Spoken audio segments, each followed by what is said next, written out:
তাহলে ক্লাস 10 এ তোমাদের আজকে পড়াবো হচ্ছে পরমাণু নিউক্লিয়াস, আমাদের 7th চ্যাপ্টার। এর আগে চলতরিৎ পড়িয়েছি, এটা হচ্ছে আমাদের অ্যানুয়ালের জন্য, এবং এবার আমাদের টার্গেটটা থাকবে মাধ্যমিক। অ্যানুয়াল পরীক্ষা বলতে মাধ্যমিক বোর্ডের পরীক্ষা। সেপ্টেম্বরের ফার্স্ট উইক থেকে পারুল টার্গেট শুরু করব। সবাই পারুল টার্গেট নিজের কাছে রাখবে, অথবা জেরক্স করে নিও যে কিনতে পারোনি, বা যা পারবে করবে। পারুল টার্গেটের মডেল সেট বোধহয় 22-23টা আছে সম্ভবত। 1 থেকে শুরু করব। টেস্ট পরীক্ষার আগে আমরা ট্রাই করবো যেন 10টা মডেল সেট আমাদের কমপ্লিটলি ক্লিয়ার হয়ে যায়, একদম পুরোপুরি। হ্যাঁ, 90 মার্কস করে। আর বাকি এই চ্যাপ্টারগুলো চলতে থাকবে, আর তার সাথে রিভিশন চলবে।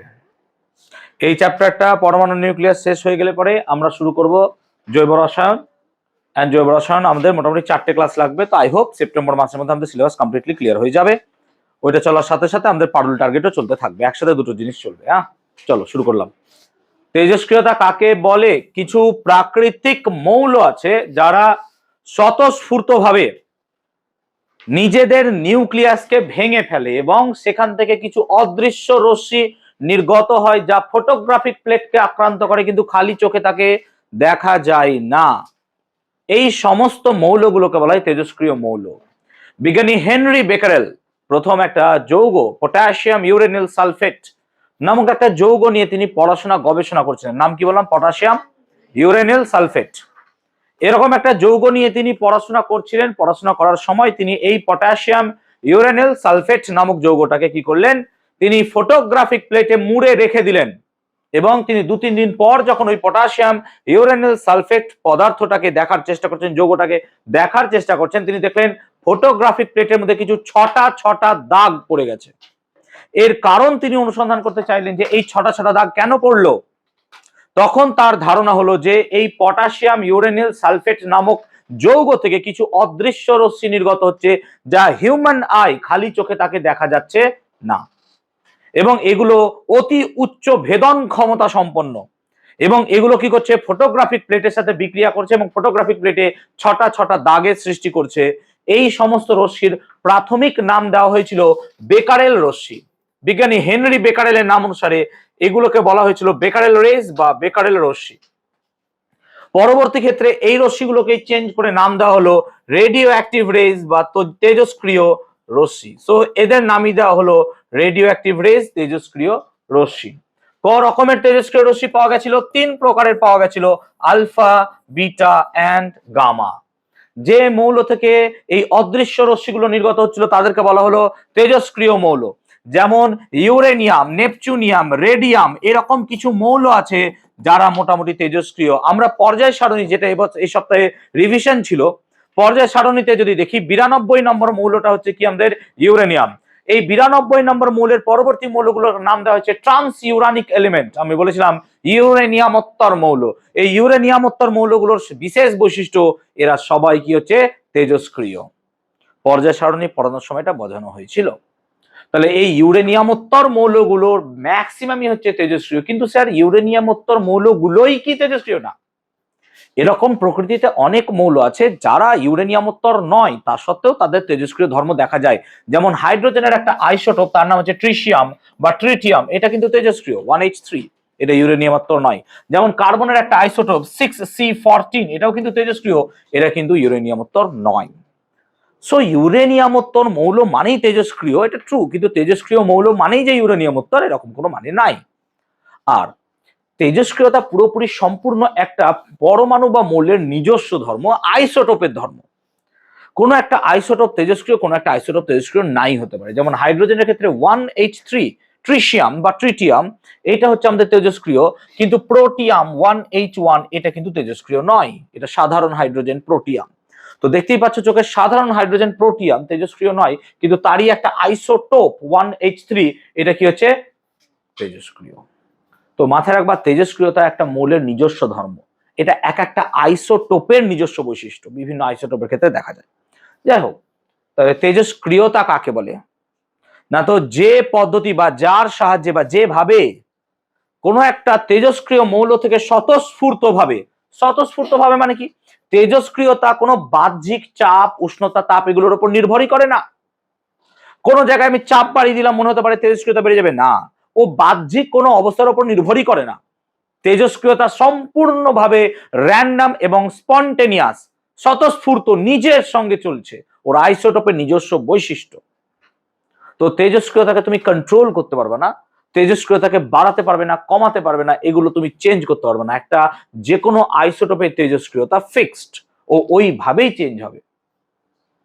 তাহলে তেজস্ক্রিয়তা কি জিনিস না, তো তেজস্ক্রিয় মৌল থেকে স্বতঃস্ফূর্তভাবে কিছু অদৃশ্য রশ্মি নির্গত হচ্ছে, যা উচ্চ ভেদন ক্ষমতা সম্পন্ন, কিন্তু তারা ফটোগ্রাফিক প্লেটকে কি করছে, আক্রান্ত করছে। এই ঘটনাটাকে বলা হচ্ছে তেজস্ক্রিয়তা। প্রথম আবিষ্কার করেছিলেন বিজ্ঞানী হেনরি বেকারেল, এবং যে মৌল থেকে তেজস্ক্রিয়তা বেরোচ্ছে বা তেজস্ক্রিয় রশ্মি বেরোচ্ছে তাদেরকে বলা হচ্ছে তেজস্ক্রিয় মৌল, এবং যে রশ্মিগুলো বেরোচ্ছে তাদেরকে বলা হচ্ছে তেজস্ক্রিয় রশ্মি বা রেডিও অ্যাক্টিভ রেজ। এখন সব মৌলের মধ্যে তেজস্ক্রিয়তা কেন দেখা যায় না, এটাই দেখা যাচ্ছে না, এটাই কেন দেখা যাচ্ছে, তার কারণ তো আমাদেরকে অনুসন্ধান করতে হবে না। Why there is any radioactive, তেজস্ক্রিয়তা আছে কেন সেখানে ভাই, তো আমাদের এখন কারণ অনুসন্ধান করতে হবে তেজস্ক্রিয়তা কেন আছে। আমাদের একটা সম্পূর্ণ ভালো কথা ভাবো যে তেজস্ক্রিয়তা মানে একটা নিউক্লিয়াস ভেঙে যাচ্ছে, নিউক্লিয়াস ভেঙে সেখান থেকে কিছু রশ্মি নির্গত হচ্ছে। কেন না, তো নিউক্লিয়াসটা ভাঙছে কেন, যে কোনো নিউক্লিয়াস চাই সে স্টেবল হতে, সুস্থ হতে। তাহলে যে নিউক্লিয়াসটা ভাঙছে সে মোটেও স্টেবল নয়, সে সুস্থ নয়, সে সামহাউ তার কিছু প্রবলেম হচ্ছে বলেই তো এরকম ঘটনা ঘটছে। নাহলে 1H1 হাইড্রোজেনের ক্ষেত্রে কেন হলো না এটা? যেমন ধরো আমরা যদি রেগুলার বাড়িতে যা খাবার খাই সেটাই যদি রেগুলার খাই তাহলে আমাদের শরীরে কোনো প্রবলেম হয় না, কিন্তু হঠাৎ করে ধরো একদিন কোনো বিয়ে বাড়িতে নেমন্তন্ন বা অন্নপ্রাশন বা কোনো বন্ধুর জন্মদিনে আমাদের নেমন্তন্ন পড়লো, তখন আমরা কি হয়, গান্ডে পিন্ডে খেতে শুরু করি, একদম যা মন যায় চলো খাও, না না পেট যতটা না আছে তার দ্বিগুণ অ্যামাউন্ট খাও। এবার এত বেশি তুমি যদি খেয়ে ফেলো, সেগুলো তো তোমাকে বার করতে হবে সামহাও, মুখ দিয়ে না হয়, যাই হোক বমি করতে পারো বা এরকম কিছু বার তো করতে হবে তোমাকে ভাই, তাহলে তোমাকে টয়লেটে তোমার নাম লিখে রাখতে হবে যে আজকের জন্য আমি রিজার্ভ আছি এখানে, তাই না, তোমাকে বার করতে হবে। তো সেই ক্ষেত্রে তুমি কি করলা, প্রচুর খাবার খেয়ে ফেলেছো, এত বেশি খাবার খেয়ে ফেলেছো যে সেগুলো তোমাকে এখন বের করতে হবে। সেম কেস ঘটছে আমাদের পরমাণুর ক্ষেত্রেও। এক্সাম্পল দিচ্ছি, যেমন ধরো আমার কাছে একটা সুস্থ স্টেবল 6C12 এরকম একটা কার্বনের আইসোটোপ আছে 6C12, এখানে প্রোটন সংখ্যা কত, 6টা, আর নিউট্রন সংখ্যা, স্যার এখান থেকে এটাকে বাদ দিলে নিউট্রন পাবেন, ক্লাস 9 মনে করে দেখতে পারো। তো স্যার নিউট্রন বাই প্রোটনের অনুপাত যদি তুমি দেখো 6/6 দ্যাট ইজ 1, তো যে সমস্ত পরমাণুর ক্ষেত্রে নিউট্রন প্রোটনের অনুপাত 1 এর কাছাকাছি হবে না, তারা খুব স্টেবল হয়, খুব স্টেবল হয় তারা। তো নিউট্রন প্রোটনের রেশিও যদি 1 এর কাছাকাছি হয় তারা খুব স্টেবল হয়, কিন্তু যদি 1 এর থেকে বাড়তে শুরু করে সেই সমস্ত নিউক্লিয়াস গুলো কি হয়, আনস্টেবল, তারা খুব একটা সুস্থ হয় না। এক্সাম্পল দিচ্ছি, তুমি যেমন বেশি খেয়ে ফেলেছো সেই রকমই আর একটা কার্বনের আইসোটোপ 6C14 এর দুখানা নিউট্রন বেশি খেয়ে ফেলেছে, হ্যাঁ না বলো, দেখো 6 প্রোটন আছে, তাহলে নিশ্চয়ই এখানে প্রোটন 6টা আছে, এখানেও 6টা প্রোটন আছে, কিন্তু এখানে নিউট্রন 6টা আছে, এখানে নিউট্রন কটা আছে 8টা, মানে এ বেশি দুটো নিউট্রন খেয়েছে, যেমন তুমি জন্মদিনে বেশি খেয়ে ফেলেছো। তাহলে এখন এক্ষেত্রে যদি নিউট্রন প্রোটনের রেশিও দেখতে চাও কত হবে স্যার, না তো নিউট্রন কটা আছে 8টা, আর প্রোটন কাছে আছে 6টা, 6 × 78 প্রায় 1.4 এর কাছাকাছি। দেখো নিউট্রন প্রোটনের রেশিও অনেক বেড়ে গেল। তো যাদের ক্ষেত্রে এই নিউট্রন প্রোটনের রেশিও অনেকটা বেশি হবে না, তারা হচ্ছে আনস্টেবল, তারা সহজে ভালোভাবে মানিয়ে নিতে পারবে না, তখন তাদের নিউক্লিয়াস কি করবে, এই এক্সেস নিউট্রনটাকে বার করতে চাইবে, কিন্তু নিউট্রনকে তো সে বের করতে দেবে না, তাই তখন সেই নিউক্লিয়াসটার কি তৈরি হয়, ভাঙন সৃষ্টি হয়, নিউক্লিয়াসটা আবার ভাঙতে শুরু করে, এবং নিউক্লিয়াস ভাঙলে পরে তখন সেখান থেকে আমরা কি রকম রশ্মি পাই, আলফা বিটা গামা এই রশ্মিগুলো খুঁজে পাই। আমি কি ক্লিয়ার করতে পেরেছি ব্যাপারটা? সেই কারণে দেখো এই আইসোটোপটা কখনোই তেজস্ক্রিয় নয়, কিন্তু কার্বনেরই আরো একটা আইসোটোপ, এটা কি হয়ে যাচ্ছে, তেজস্ক্রিয়, কারণ এর নিউট্রন প্রোটনের রেশিও 1 থেকে অনেক বেশি। আমি কি ক্লিয়ার করতে পেরেছি ব্যাপারটা? তো তেজস্ক্রিয়তার কারণ হিসেবে আমরা বলতে পারি নিউট্রন প্রোটনের রেশিও, অনুপাত। নিউট্রন প্রোটনের অনুপাত যদি তোমার বেশি হয় সেক্ষেত্রে সেই পরমাণু বা আইসোটোপটা কি হয়ে যাবে, অবশ্যই তেজস্ক্রিয় হবে। ক্লিয়ার হয়েছে ব্যাপারটা? Is it clear for everyone? I hope বোঝাতে পেরেছি ব্যাপারটা। তো তেজস্ক্রিয়তার কারণ নিয়ে আই হোপ কোনো সন্দেহ নাই। তেজস্ক্রিয়তা একটি সম্পূর্ণ নিউক্লিয় ঘটনা। কি করে বুঝবো স্যার তেজস্ক্রিয়তা একটি সম্পূর্ণ নিউক্লিয় ঘটনা? চলো ভাবি। না তো আমাদের কাছে ধরো 6C12 একটা কার্বনের আইসোটোপ আছে, তাহলে এটা স্যার নিউক্লিয়াস, সেই নিউক্লিয়াসের ভেতরে স্যার 6টা প্রোটন আর 6টা নিউট্রন আছে, হতেই পারে স্যার। আর প্রথম কক্ষপথটাকে আমরা কে কক্ষপথ বলি, তাহলে কার্বনের কে কক্ষপথে থাকে স্যার 2টা ইলেকট্রন, হ্যাঁ না বলবে। আর পরবর্তী কক্ষপথ স্যার এল কক্ষপথ, সেখানে থাকবে স্যার 4টা ইলেকট্রন, সো 4টা ইলেকট্রন আমি দিয়ে দিলাম। এটা হচ্ছে কার্বনের স্ট্রাকচার। এখন এই কার্বনের সাথে যদি আমি এখানে ধরো 8টা নিউট্রন আছে, তাহলে এটা কি তেজস্ক্রিয় হয়ে গেছে? হ্যাঁ স্যার, তেজস্ক্রিয় হয়ে গেছে। এবার এই তেজস্ক্রিয় কার্বনের সাথে যদি আমি অক্সিজেনের বিক্রিয়া করি তাহলে তৈরি হয় CO2। বলতো এই বিক্রিয়াটা কি রাসায়নিক বিক্রিয়া? হ্যাঁ স্যার, ইটস এ রাসায়নিক বিক্রিয়া। কেন রাসায়নিক বিক্রিয়া স্যার? রাসায়নিক বিক্রিয়ায় ইলেকট্রন অংশগ্রহণ করে, এই বিক্রিয়াতেও স্যার ইলেকট্রনই অংশগ্রহণ করেছে? হ্যাঁ না বলবে প্লিজ। না তো এখান থেকে কিছু ইলেকট্রন গেছে বা ওখান থেকে কিছু ইলেকট্রন এসছে, এরকম ভাবে এই জায়গাটায় ইলেকট্রন আদান প্রদানের মাধ্যমে এই বিক্রিয়াটা ঘটেছে। এটা হচ্ছে একটা রাসায়নিক বিক্রিয়া। তো আমরা দেখছি রাসায়নিক বিক্রিয়ার জন্য দায়ী যে কণা, সেই কণাটার নাম কি রে? ইলেকট্রন। সো রাসায়নিক বিক্রিয়ার জন্য দায়ী যে কণা, সেই কণাটার নাম হচ্ছে ইলেকট্রন। আর ইলেকট্রন জানি আমরা নিউক্লিয়াসের ভেতরে থাকে না, ও ইলেকট্রন গুলো কি থাকে নিউক্লিয়াসের বাইরের বিভিন্ন কক্ষপথে কি হচ্ছে? ঘুরে বেড়াচ্ছে। তো যখন আমি এই কার্বনটাকে নিয়ে অক্সিজেনের সাথে বিক্রিয়া করে একটা যৌগ তৈরি করালাম, তখন যদি আমি এই কার্বনটার তেজস্ক্রিয়তা আর এর তেজস্ক্রিয়তা মাপি, তাহলে দুটোর তেজস্ক্রিয়তা যদি আলাদা হতো তাহলে আমরা বলতে পারতাম যে তেজস্ক্রিয়তা একটা রাসায়নিক ঘটনা। হ্যাঁ না বলো? কারণ রাসায়নিক বিক্রিয়ার ফলে তেজস্ক্রিয়তা তাহলে কি হয়ে যেত? তোমার চেঞ্জ হতো। কিন্তু যখন আমি বিক্রিয়া করালাম, বিক্রিয়ার আগে কার্বনের তেজস্ক্রিয়তা দেখলাম আর বিক্রিয়ার পরে কার্বন ডাই অক্সাইডের তেজস্ক্রিয়তা দেখলাম, দুটোই সেম।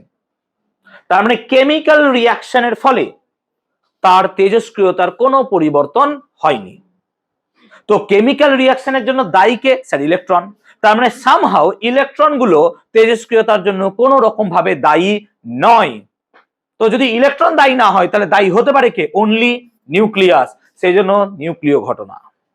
তাই মাথায় রাখবো, তো তেজস্ক্রিয়তা একটি নিউক্লিয় ঘটনা। It's a simple nuclear phenomena.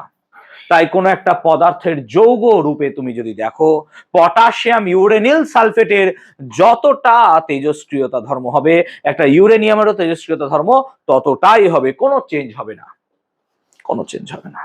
So যৌগ গঠনের সময় তেজস্ক্রিয়তার কোনো পরিবর্তন হয় না। আমরা যদি তেজস্ক্রিয়তার একক দেখি, তো তেজস্ক্রিয়তার এসআই একক বিজ্ঞানী হেনরি বেকারেলের নাম অনুসারে রাখা হয়েছে BQ, that is called becquerel. তাহলে তেজস্ক্রিয়তার এসআই একক হচ্ছে বেকারেল, বিজ্ঞানী হেনরি বেকারেলের নাম অনুসারে রাখা হয়েছে। আর তেজস্ক্রিয়তার সিজিএস একক কি? বিজ্ঞানী ম্যাডাম কিউরির নাম অনুসারে রাখা হয়েছে কুরি। তো ম্যাডাম কিউরি বা কুরির নাম অনুসারে রাখা হয়েছে Curie. Madam Curie was the pioneer of women empowerment.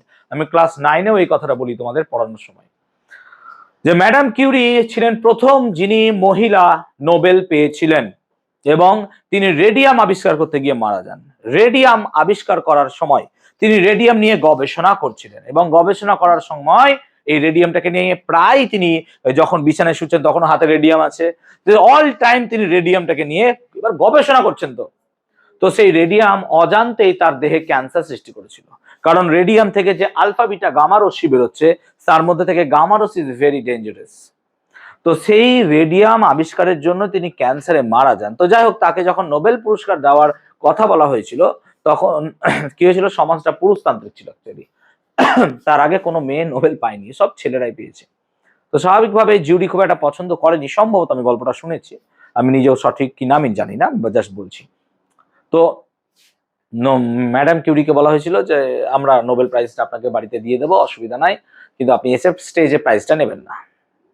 কিন্তু ম্যাডাম কিউরি ওই চিঠিটা সবার সামনে পড়ে শুনিয়েছিলেন, যে বলেছিলেন যে এরকম এরকম ব্যাপার। তো তিনি সবার সামনে গিয়ে নোবেল প্রাইজটা নিয়েছিলেন এবং that was a very big slap to the actually পুরুষতান্ত্রিক বা প্যাট্রিয়ার্কাল সমাজ, পুরুষতান্ত্রিক সমাজের ক্ষেত্রে। তো পুরুষতান্ত্রিক সমাজের ক্ষেত্রে এটা খুব বড় একটা চর ছিল এবং সেক্ষেত্রে ম্যাডাম কিউরি পুরো ওয়ার্ল্ডে দাঁড়িয়ে প্রথম একজন ছিলেন যিনি এই কাজটা করতে পেরেছিলেন মোটামুটি। সেজন্য ম্যাডাম কিউরি ওয়াজ পায়োনিয়ার, খুব ভালো। যেমন আমাদের দেশে এরকম আছে যে রাজা রামমোহন রায় বা ঈশ্বরচন্দ্র বিদ্যাসাগর, তোমরা ভগবানকে প্রণাম করো কিনা জানি না, তাদেরকে একবার মহিলাদের তোমাদের বলছি অবশ্যই প্রণাম করিও। যদি রামমোহন রায় না থাকতো আজকে হয়তো কোনো 70 বছর বুড়োর সাথে তোমাদেরকে পুড়ে মরতে হতো, সতীদাহের সাথে। তো তাদেরকে অবশ্যই একবার সকালে প্রণাম করা উচিত তোমাদের, যে তারা যা করে গেছেন তোমাদের জন্য, দ্যাট ইজ মানে আনইমাজিনেবল, ভাবাই যাবে না। Ishwarchandra Vidyasagar was one of them, যিনি বিধবা বিবাহ প্রথা প্রবর্তন করেছিলেন। যাই হোক, সমাজ অনেক এগিয়ে গেছে আগের তুলনায়, কিন্তু তুমি ভাবতে পারছো আজ থেকে 150 বছর আগে কি ছিল, ইউ ক্যান নেভার ইমাজিন। আজ থেকে 150-200 বছর আগে যে কি ছিল, ইউ ক্যান নেভার ইমাজিন। আমিও ইমাজিন করতে হয়তো পারবো না, জাস্ট আমরা গল্প শুনেছি, পড়েছি, বিভিন্ন ইতিহাসবিদদের কাছ থেকে পড়াগুলো দেখে বুঝেছি, বাস এইটুকুই। বাট এভিডেন্স তো তাই বলে বিভিন্ন রকম। তো যাই হোক, ম্যাডাম কিউরির সেই জন্য অবদানটা আমরা কোনোদিনই ভুলতে পারি না। ঠিক আছে, ছেলেদের রাগ হতে পারে যে স্যার হিসেবে এসব কি কথা বলছি উল্টো পাল্টা, বাট দ্যাটস ট্রু। কোনোদিনই কোনো একটা সমাজ যদি একটা দিকে ডিসক্রিমিনেট করে সেটা কোনোদিনই ভালো নয়। সে যে কোনো ধর্ম হোক, জাতি হোক, যে কোনো লিঙ্গ হোক, যে পুরুষ ছেলে মানে আমি তাকে বেশি ভালোবাসবো, মেয়ে মানে তাকে কম ভালোবাসবো, এইটাও খুব খারাপ।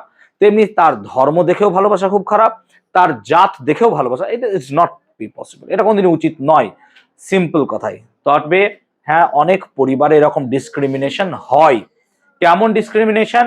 যে মেয়ে হয়েছে, একটা ছেলে হলে ভালো হতো, তাই না? তার উদ্দেশ্যে আবার বাচ্চা নেবে, আবার মেয়ে হলো, আর আবার মেয়ে হয়ে গেল। এই টেন্ডেন্সি এখনো আছে, এইটাই চেঞ্জ করতে হবে আমাদেরকে অ্যাকচুয়ালি।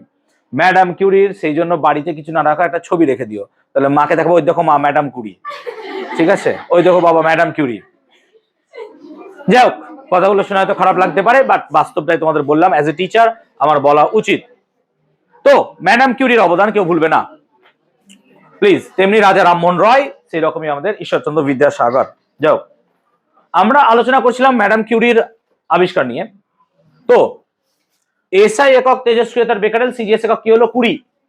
1 বিকিউ মানে একটা নিউক্লিয়াস 1 সেকেন্ডে ভেঙে যাওয়ার ঘটনা, এটাকে ইংলিশে বলা হয় ডিপিএস। ডিপিএস মানে দিল্লি পাবলিক স্কুল নয়, disintegration per second, DPS. So 1 bq মানে হচ্ছে 1 ডিপিএস, ডিসইন্টিগ্রেশন পার সেকেন্ড। প্রতি 1 সেকেন্ডে ডিসইন্টিগ্রেট হচ্ছে, ডিসইন্টিগ্রেট মানে কি? ভেঙে যাওয়া। তাহলে 1 বিকিউ মানে 1 ডিপিএস, 1 সেকেন্ডে ভেঙে যাওয়া। এই কুড়ি আর বেকারেলের মধ্যে একটা সম্পর্ক আছে। সম্পর্কটা কি স্যার? না তো মাথায় রাখবা, 1 ইকুয়াল টু 3.7 ইন্টু 10⁻10 ডিপিএস বা বিকিউ, এটা হচ্ছে তাদের সম্পর্ক। 1 ইকুয়াল টু 3.7 ইন্টু 10⁻10 বিকিউ বা ডিপিএস। আই হোপ ক্লিয়ার কথা বলেছি ব্যাপারটা। এছাড়াও তেজস্ক্রিয়তার আরো একটা একক আমরা ব্যবহার করি বিজ্ঞানী রাদারফোর্ডের নাম অনুসারে, দ্যাট ইজ আরএফ। দেখবে আমাদের নোটসে দেওয়া আছে, চিন্তা করো না। রাদারফোর্ড ইউনিটটাকেও আমরা ব্যবহার করি, দ্যাট ইজ আরএফ। তো তেজস্ক্রিয়তা 3টে একক আমরা বললাম, সিজিএস একক, এসআই একক এবং রাদারফোর্ড। ক্লিয়ার হয়েছে? তো তেজস্ক্রিয়তা একটি সম্পূর্ণ নিউক্লিয় ঘটনা, ঘটনাটার ব্যাখ্যা আমরা দিলাম এবং তার সঙ্গে তেজস্ক্রিয়তার আমরা আবিষ্কার সম্বন্ধেও পড়লাম। কোনো সমস্যা বলবে আমাকে প্লিজ? Any doubt? কোনো সমস্যা আছে? ক্লিয়ার সবটাই, পুরোটাই একদম?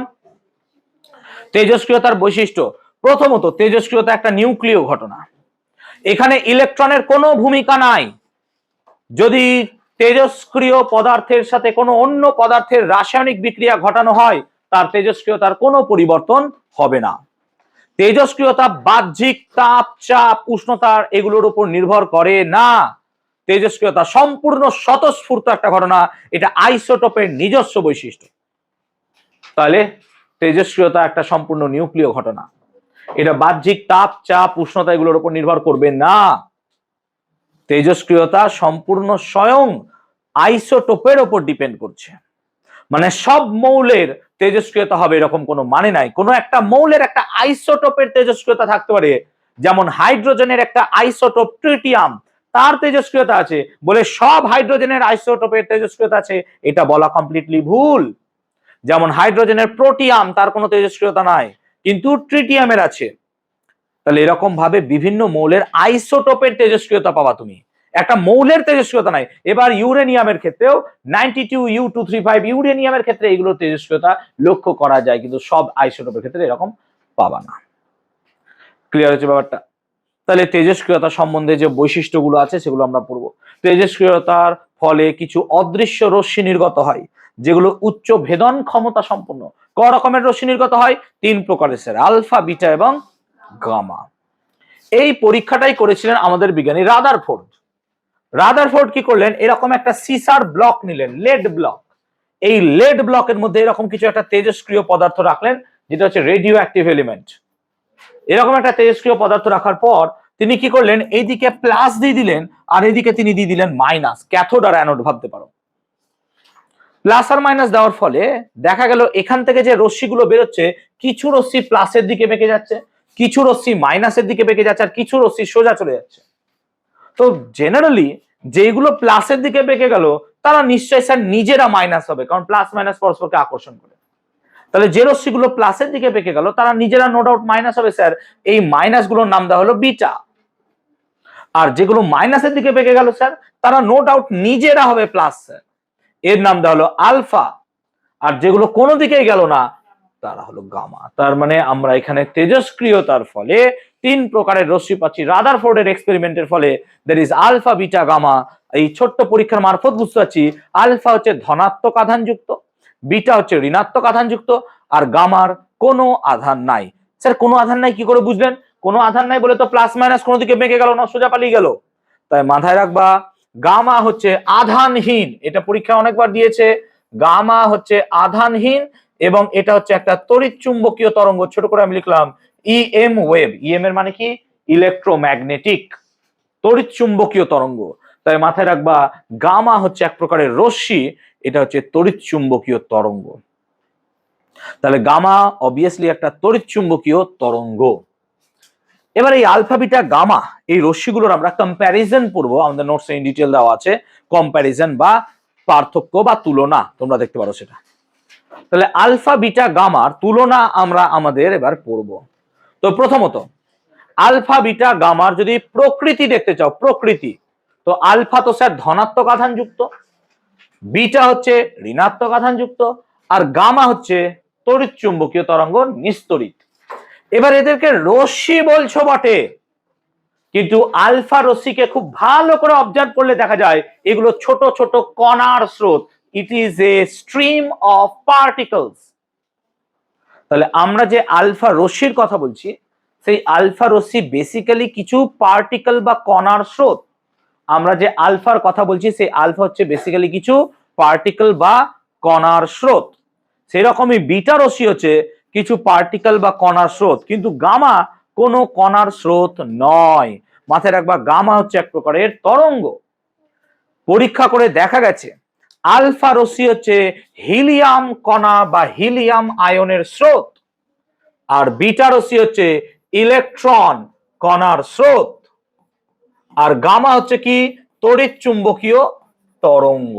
এই হচ্ছে তাদের বৈশিষ্ট্য। তো দেখা গেছে আলফা রশ্মির আধান দুটি ইলেকট্রনের আধানের সাথে সমান বা দুটি প্রোটনের আধানের সাথে সমান। সেই জন্য আমরা আলফা রশ্মিকে হিলিয়াম আয়নের স্রোত বলি। তাই বেসিক্যালি আলফা রশ্মি মানে হবে হিলিয়াম প্লাস প্লাস আয়নের স্রোত। এই আয়ন দিয়েই হচ্ছে আলফা রশ্মি তৈরি হয়েছে। তাহলে হিলিয়াম ডাবল প্লাস আয়ন, দেখো দুটো প্লাস আছে মানে তার আধান দুটি ইলেকট্রনের আধানের সাথে সমান। একটি ইলেকট্রনের আধান কত হয় sir? 1.6 into 10 to the power minus 19। তাহলে দুটো করলে 2 গুণ 3.2, সেই জন্য দেখো 3.2 হয়ে গেছে। তাই মাথায় রাখবো আমরা যে আলফা রশ্মির আধান 3.2 into 10 to the power minus 19, অর্থাৎ দুটি প্রোটনের আধানের সাথে সমান, দুটি প্রোটনের আধানের সাথে সমান। আর আমরা বলছি বিটা রশ্মি একটা ইলেকট্রন কণার স্রোত। তো ইলেকট্রনের স্রোত যদি হয় তাহলে ইলেকট্রনের আধান তো আমরা জানি minus 1.6 into 10 to the power minus 19 coulomb. Sir gamma রশ্মির আধান কত হবে? গামা রশ্মির কোনো আধানই হবে না, কত হবে?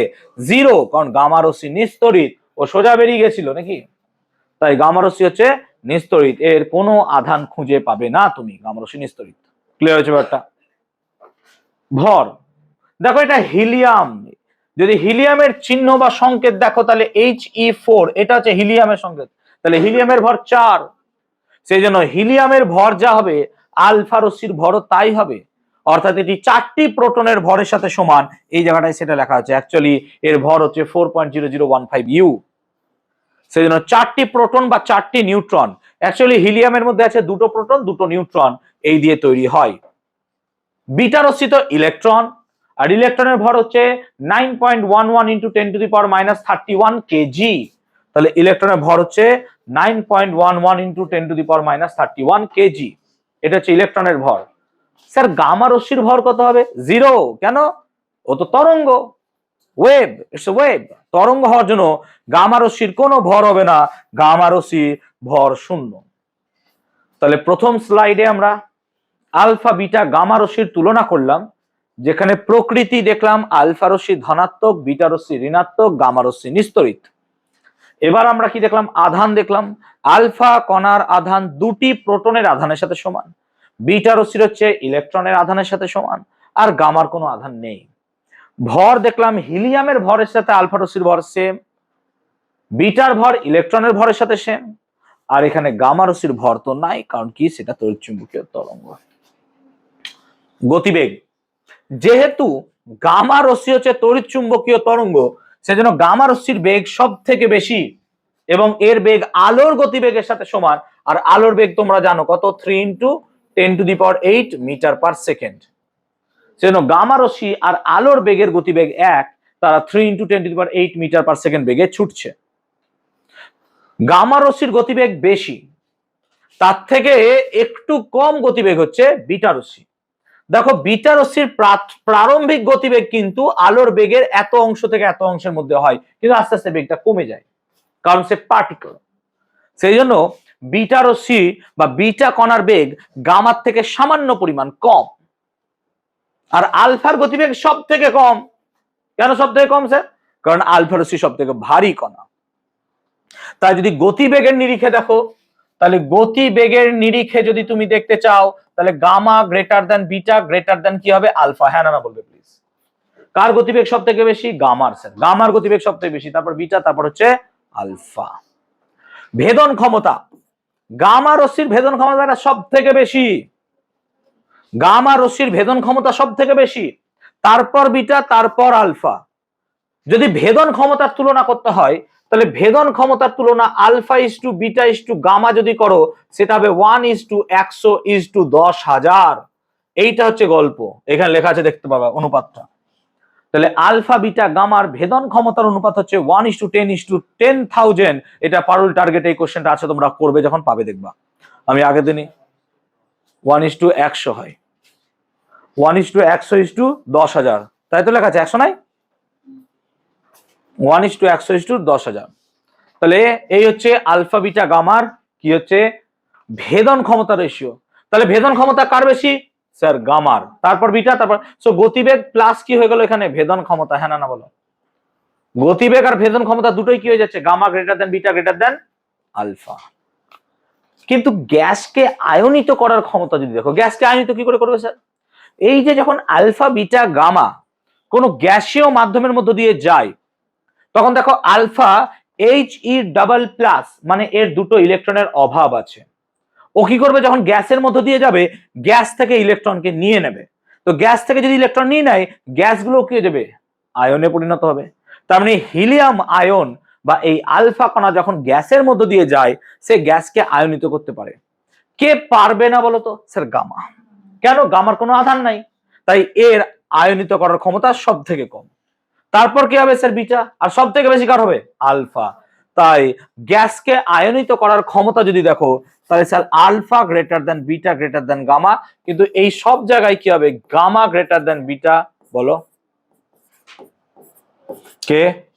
Gamma greater than beta greater than alpha. তাহলে এইগুলো আমাদের মাধ্যমিকে এসেছে, এমসিকিউ আকারে এসেছে, যে আলফা বিটা গামা সংক্রান্ত গতিবেগ রিলেটেড কোন টপিকটা বা কোন টার্মটা ঠিক, alpha greater than beta greater than gamma. এবার বুঝতে অপশনগুলো চারটে পাল্টে দিল। তাহলে এই কোশ্চেনগুলো আমাদের পরীক্ষায় এসেছে। তাহলে আলফা বিটা গামার তুলনা আমরা করব। মুদ্রা কথা, আলফা হচ্ছে ধনাত্মক, বিটা হচ্ছে ঋণাত্মক, গামা নিস্তড়িত। আলফা হচ্ছে হিলিয়াম আয়নের স্রোত, বিটা হচ্ছে ইলেকট্রন, আর গামা তড়িৎচুম্বকীয় তরঙ্গ। এখন বলো তো তাহলে তেজস্ক্রিয় খনিতে মাঝে মধ্যে আমরা হিলিয়াম গ্যাস কেন খুঁজে পাবো? স্যার তেজস্ক্রিয় খনি থেকে যখন এই আলফা কণা বেরোবে, এই আলফা কণাগুলো গ্যাসীয় মাধ্যম থেকে কি গ্রহণ করে নেবে স্যার? ইলেকট্রন। ইলেকট্রন গ্রহণ করে তারা কিসে পরিণত হয়ে যাবে স্যার? হিলিয়ামে। কারণ আলফা কণা অ্যাকচুয়ালি কোন কণার স্রোত? হিলিয়াম। তাহলে যদি তেজস্ক্রিয় খনি থেকে আলফা বেরোয়, আলফা বেরোনো মানে অ্যাকচুয়ালি সেখান থেকে কি বেরোচ্ছে? হিলিয়াম। সেই জন্য আমরা তেজস্ক্রিয় খনিতে কোন গ্যাস পাবো? হিলিয়াম গ্যাস পাবো। আমি কি ক্লিয়ার করতে পেরেছি ব্যাপারটা? তো এই কোশ্চেন অনেক সময় পরীক্ষায় দেয় যে তেজস্ক্রিয় খনিতে মাঝে মধ্যে হিলিয়াম কেন পাওয়া যায়। আমরা দেখলাম পরমাণুর নিউক্লিয়াস থেকে বিটা কণা নির্গত হচ্ছে। হ্যাঁ না বলবে প্লিজ। কটা কণা বেরোয়? তিনটে। আর তিনটে রশ্মি বেরোয়, আলফা বিটা গামা। এদের মধ্যে বিটা হচ্ছে ইলেকট্রন। আচ্ছা পরমাণুর নিউক্লিয়াসে তো ইলেকট্রন থাকে না, ইলেকট্রন নিউক্লিয়াসের বাইরে থাকে। আমরা একটু আগে কার্বনে গেছিলাম, মনে করে দেখো, নিউক্লিয়াসকে কেন্দ্র করে ইলেকট্রনগুলো কি করে বেড়াচ্ছে, ঘুরে বেড়াচ্ছে। তো পরমাণুর কেন্দ্রে তো কোনো ইলেকট্রন থাকে না, তাহলে স্যার পরমাণুর নিউক্লিয়াস থেকে ইলেকট্রন বেরিয়ে আসছে কি করে? তাহলে পরমাণুর নিউক্লিয়াস থেকে ইলেকট্রন বেরিয়ে আসছে কি করে?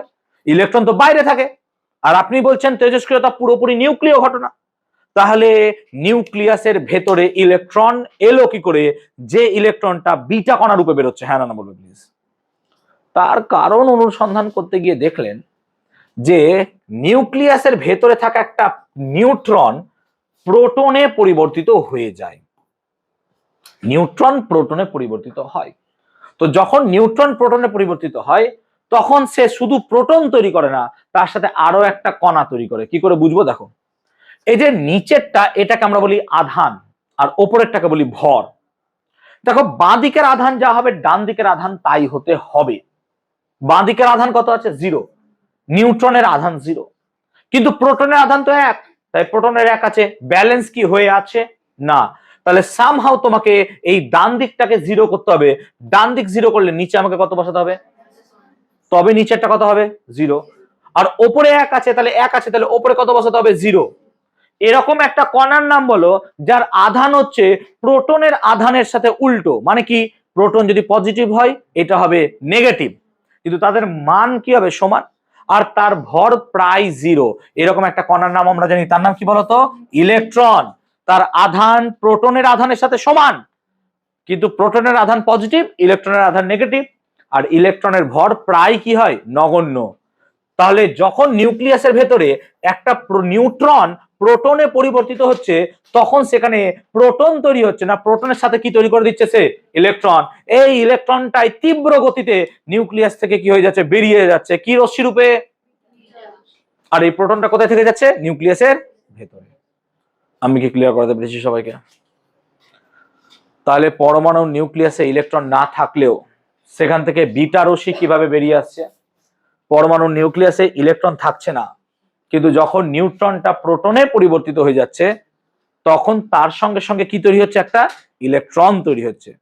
এই ইলেকট্রনটা কি করছে? ওই নিউক্লিয়াস থেকে তীব্র বেগে বেরিয়ে যাচ্ছে। কি রশ্মি রূপে? বিটা রশ্মি রূপে। আমি কি ক্লিয়ার করতে পেরেছি ব্যাপারটা? Is it clear? Alpha, beta ও গামা রশ্মির বিঘটন। কোন একটা পরমাণু থেকে আলফা, বিটা, গামা এগুলো যদি বেরিয়ে যায় তাহলে কি হয়? ধরো আমার কাছে কোনো একটা পরমাণু আছে, দ্যাট ইজ এক্স জেড এ। মাথায় রাখবে, যখন আমি পরমাণু লিখবো, এই জেডটা হচ্ছে প্রোটন সংখ্যা, আর এটাকে বলা হয় কি? ভর সংখ্যা। তাহলে জেডটাকে বলছি আমরা প্রোটন সংখ্যা, এটাকে কি বলছি? ভর সংখ্যা। এখন এই রকম কোন একটা পরমাণুকে বলা হয় নিউক্লাইড। কি বলা হয়? নিউক্লাইড। নির্দিষ্ট প্রোটন সংখ্যা ও ভর সংখ্যা বিশিষ্ট পরমাণুকে আমরা বলি নিউক্লাইড। এরকম একটা নিউক্লাইড থেকে যদি একটি আলফা কণা বেরিয়ে যায়, আলফা কণা বেরিয়ে যায়, তখন দেখা যায় তার প্রোটন সংখ্যা 2 একক কমে যায়। অর্থাৎ জেড এর জায়গায় আমরা লিখবো Z-2। এবার বলো তো, যদি কোনো মৌলের প্রোটন সংখ্যা পরিবর্তিত হয়, তাহলে সেই মৌলটাও কি হয়ে যায়? পরিবর্তিত হয়। কোনো একটা মৌলের যদি প্রোটন সংখ্যা পাল্টে যায়, সেই মৌলটাই পরিবর্তিত হয়ে যায়। যেমন তোমার কাছে যতক্ষণ প্রোটন সংখ্যা 6 আছে, মানে তুমি জানো সেটা কি? কার্বন। যখনই প্রোটন সংখ্যা 7 হয়ে যাবে, তুমি জানবে সেটা কি হয়ে যাবে? Sir nitrogen. হ্যাঁ না বলবে প্লিজ। তাহলে প্রোটন সংখ্যা পাল্টালে ভাই তোমার সেই মৌল পাল্টে যাবে, মৌল পাল্টে যাবে। তাহলে এক্ষেত্রে দেখো, প্রোটন সংখ্যা পাল্টে গেছে, 2 একক কমে গেছে, তাহলে এক্স মৌলটার এক্স থাকবে না। আমি কথা মানে ধরে নিচ্ছি সেই মৌলটা কি হয়ে গেছে? ওয়াই। আর ভর সংখ্যা কমে যাবে 4 একক। এটা বুঝতে পারলে না? এবার বুঝবে। একটা উদাহরণ দিচ্ছি।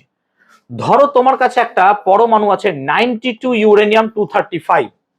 এটা হচ্ছে একটা ইউরেনিয়ামের আইসোটোপ। 92 ইউরেনিয়াম 235, এটা হচ্ছে ইউরেনিয়ামের একটা আইসোটোপ 92 ইউরেনিয়াম 235। এবার এখান থেকে ধরো একটা আলফা কণা বেরিয়ে যাচ্ছে, এখান থেকে একটা আলফা কণা বেরিয়ে যাচ্ছে। চলো ভাবো তো, এখান থেকে যদি একটা আলফা কণা বেরিয়ে যায়, তাহলে 92 জায়গায় কত লিখবো স্যার? 90। ওইটা দেখো চোখে। আর 235 এর জায়গায় কি লিখবো? 231।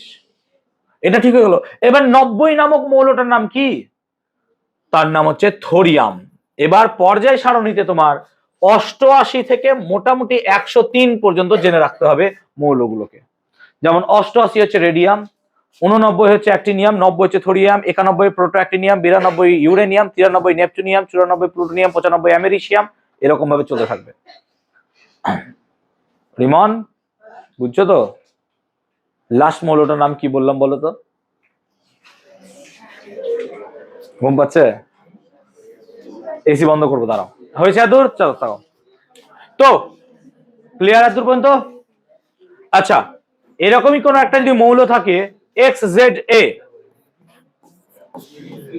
সেখান থেকে যদি একটা বিটা কণা বেরিয়ে যায়, XZA থেকে যদি একটা বিটা কণা বেরিয়ে যায়, তখন দেখা যায় প্রোটন সংখ্যা এক একক যোগ হয়ে যায়।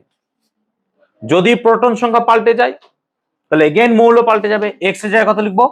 y, আর ভর সংখ্যা যা ছিল তাই থাকবে। যেমন ধরো আমরা যদি দেখি 90 থোরিয়াম 231, এটাকেই নিলাম নাকি, এখান থেকে যদি একটা বিটা কণা বেরোয় কি লিখবো? 90 জায়গায় কি লিখবো? 91, আর 231 এর জায়গায় কি লিখবো? 231ই থাকবে। এই 91 নামক মৌলটার নাম হচ্ছে প্রোটোঅ্যাক্টিনিয়াম, PA। তাহলে দেখো এই হচ্ছে গল্প, বুঝাতে পারলাম? তাহলে এটাকে বলা হচ্ছে রূপান্তর।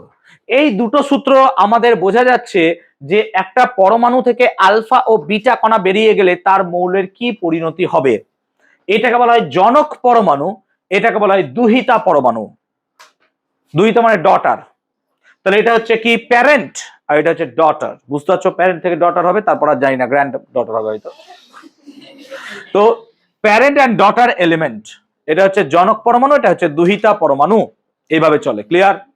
এই দুটো সূত্রকে একত্রে বলা হয় সডি ও ফ্যাজানের সূত্র। ভাইজান নয়, ফ্যাজান, ফয়জাফলা আকার বর্গীয় আকার দন্তরা, ফ্যাজানের সূত্র। হ্যাঁ, সডি ও ফ্যাজানের সূত্র। ক্লিয়ার? তো সডি ও ফ্যাজানের সূত্র বলা হয়, বুঝতে পেরেছি ব্যাপারটা? তো স্যার আলফা বিটা শেখালেন, আর একটা সূত্র পড়ে এলো কি? গামা। কোন একটা পরমাণু থেকে যদি একটি গামা রশ্মি নির্গত হয়, সেই পরমাণুর কোনো পরিবর্তিত হয় না, কোনো কিছুর পরিবর্তন হয় না। শুধু মাথায় রাখবা যে সেই পরমাণুটা এক্সাইটেড অবস্থা থেকে গ্রাউন্ড স্টেটে আছে। গ্রাউন্ড স্টেট মানে ভূমি স্তর। যেমন ধরো আমরা বোরের তত্ত্ব পড়েছিলাম যে কোনো একটা পরমাণুকে যদি আমরা তাপ বা আলো দিই, তাহলে সেই পরমাণু তাপ বা আলো পেয়ে তার ইলেকট্রনগুলো নিম্ন শক্তি স্তর থেকে উচ্চ শক্তি স্তরে চলে যায়। তখন সেই ইলেকট্রনগুলোকে বলা হয় উত্তেজিত শক্তি স্তরে আছে, এক্সাইটেড, এনার্জি বেশি আছে। ও গামা রশ্মি রূপে এনার্জিকে লস করে দেয়। সেজন্য মাথায় রাখবা কোনো একটা পরমাণু থেকে কখনোই গামা রশ্মি আগে নির্গত হতে পারে না। আগে আলফা বিটা বেরোবে, তারপর গামা বেরোবে। এমন নয় যে প্রথমেই গামা বেরোতে শুরু করে দিল, এরকম হয় না। আলফা বিটা বেরোবে, তারপর কি বেরোয়? গামা। তো গামা সব শেষে বেরোবে, আগে আলফা বিটা বেরোবে তারপর। ক্লিয়ার হচ্ছে? গামা বেরোতেও পারে, নাও বেরোতে পারে। আই হোপ ক্লিয়ার করতে পেরেছি ব্যাপারটা। Is it clear? বুঝতে পারলাম? তাহলে আলফা বিটা গামা এই সূত্রগুলো আমরা পড়লাম যে বেরোলে কি হয়। ক্লিয়ার? এই রিলেটেড একটা কোশ্চেন তাহলে আমরা দেখব, যে ধরো যে একটা পরমাণু থেকে যদি পরপর একটি আলফা ও দুটো বিটা কণা নির্গত হয় তাহলে কি হবে। কোশ্চেনটা হচ্ছে একটি পরমাণু থেকে যদি পরপর একটা আলফা এবং দুটো বিটা পরপর বেরিয়ে গেল, তাহলে প্রথম আর অন্তিম মৌলের মধ্যে কি সম্পর্কর সৃষ্টি হবে দেখব। চলো আগের উদাহরণটা দিয়ে দেখি। তো আমাদের কাছে ছিল 92 ইউরেনিয়াম 235।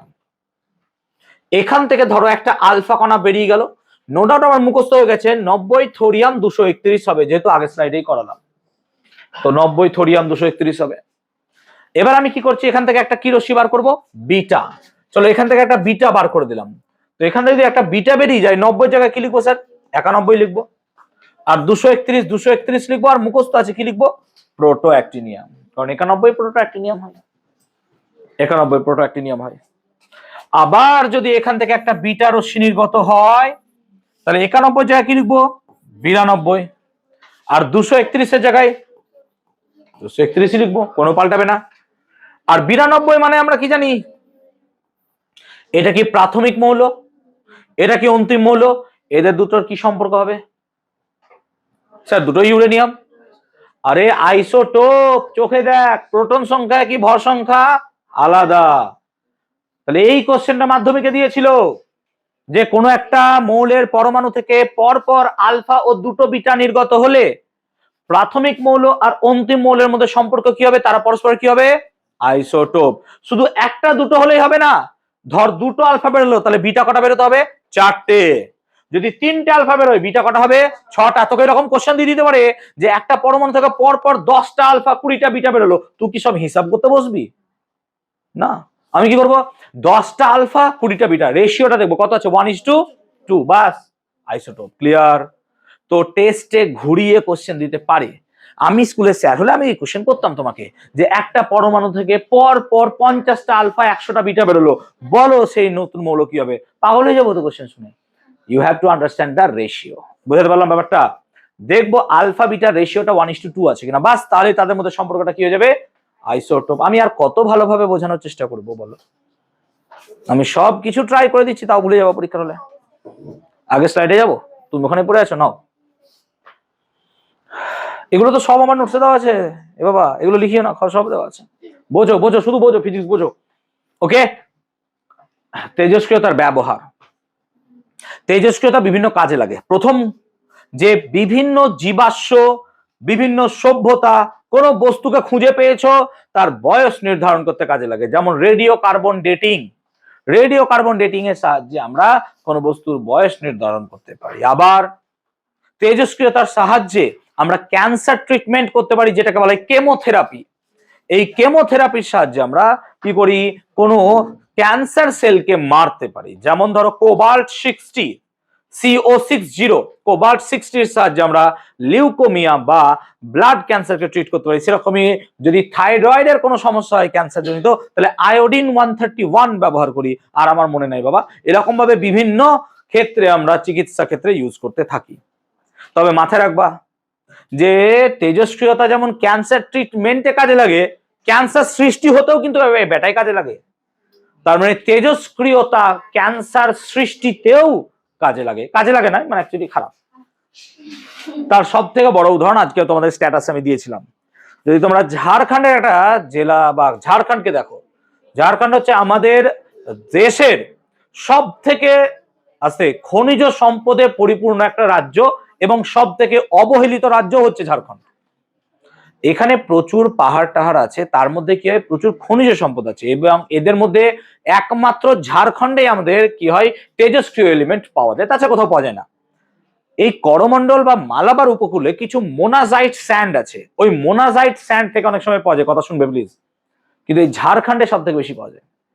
এবার ঝাড়খণ্ডে যখন এগুলো মাটির তলায় চাপা আছে না, ততক্ষণ এগুলোতে তো কেউ হিউম্যান হস্তক্ষেপ করেনি, এগুলো মাটির তলায় চাপা পড়ে আছে বলে এই রেডিয়েশনটা বেরিয়ে আসতো না। কিন্তু যখনই তুমি খনন কার্য চালাচ্ছ, খনি দেখছো, তখন তো সেগুলো বেরিয়ে আসবে। তো যখন এই রেডিয়েশন গুলো বাইরে বেরোচ্ছে, তো যারা ওয়ার্কার আছে ধরো, তারা তো নিজেদের সেফটি ইকুইপমেন্ট পরেই কাজ করছে, কিন্তু যারা সেই জায়গায় বসবাস করত তাদেরকে যখন পুনর্বাসন দেওয়া হলো না, তারা সেই জায়গায় কি হলো, ওই রেডিয়েশন দ্বারা আক্রান্ত হলো। এবং কিছু কিছু ক্ষেত্রে দেখবে এত বাজে রেডিয়েশন হয়েছে, you can ever imagine about this, যে 6টা বা 5টা বাচ্চার মধ্যে 2-3টে বাচ্চা অটোমেটিক্যালি কি হয়েছে, এই মিউটেশনের শিকার হয়ে গেছে। মিউটেশন মানে সিম্পল ক্যান্সার। কারণ যে কোনো কিছু মিউটেশন আমাদের ভালো নয়।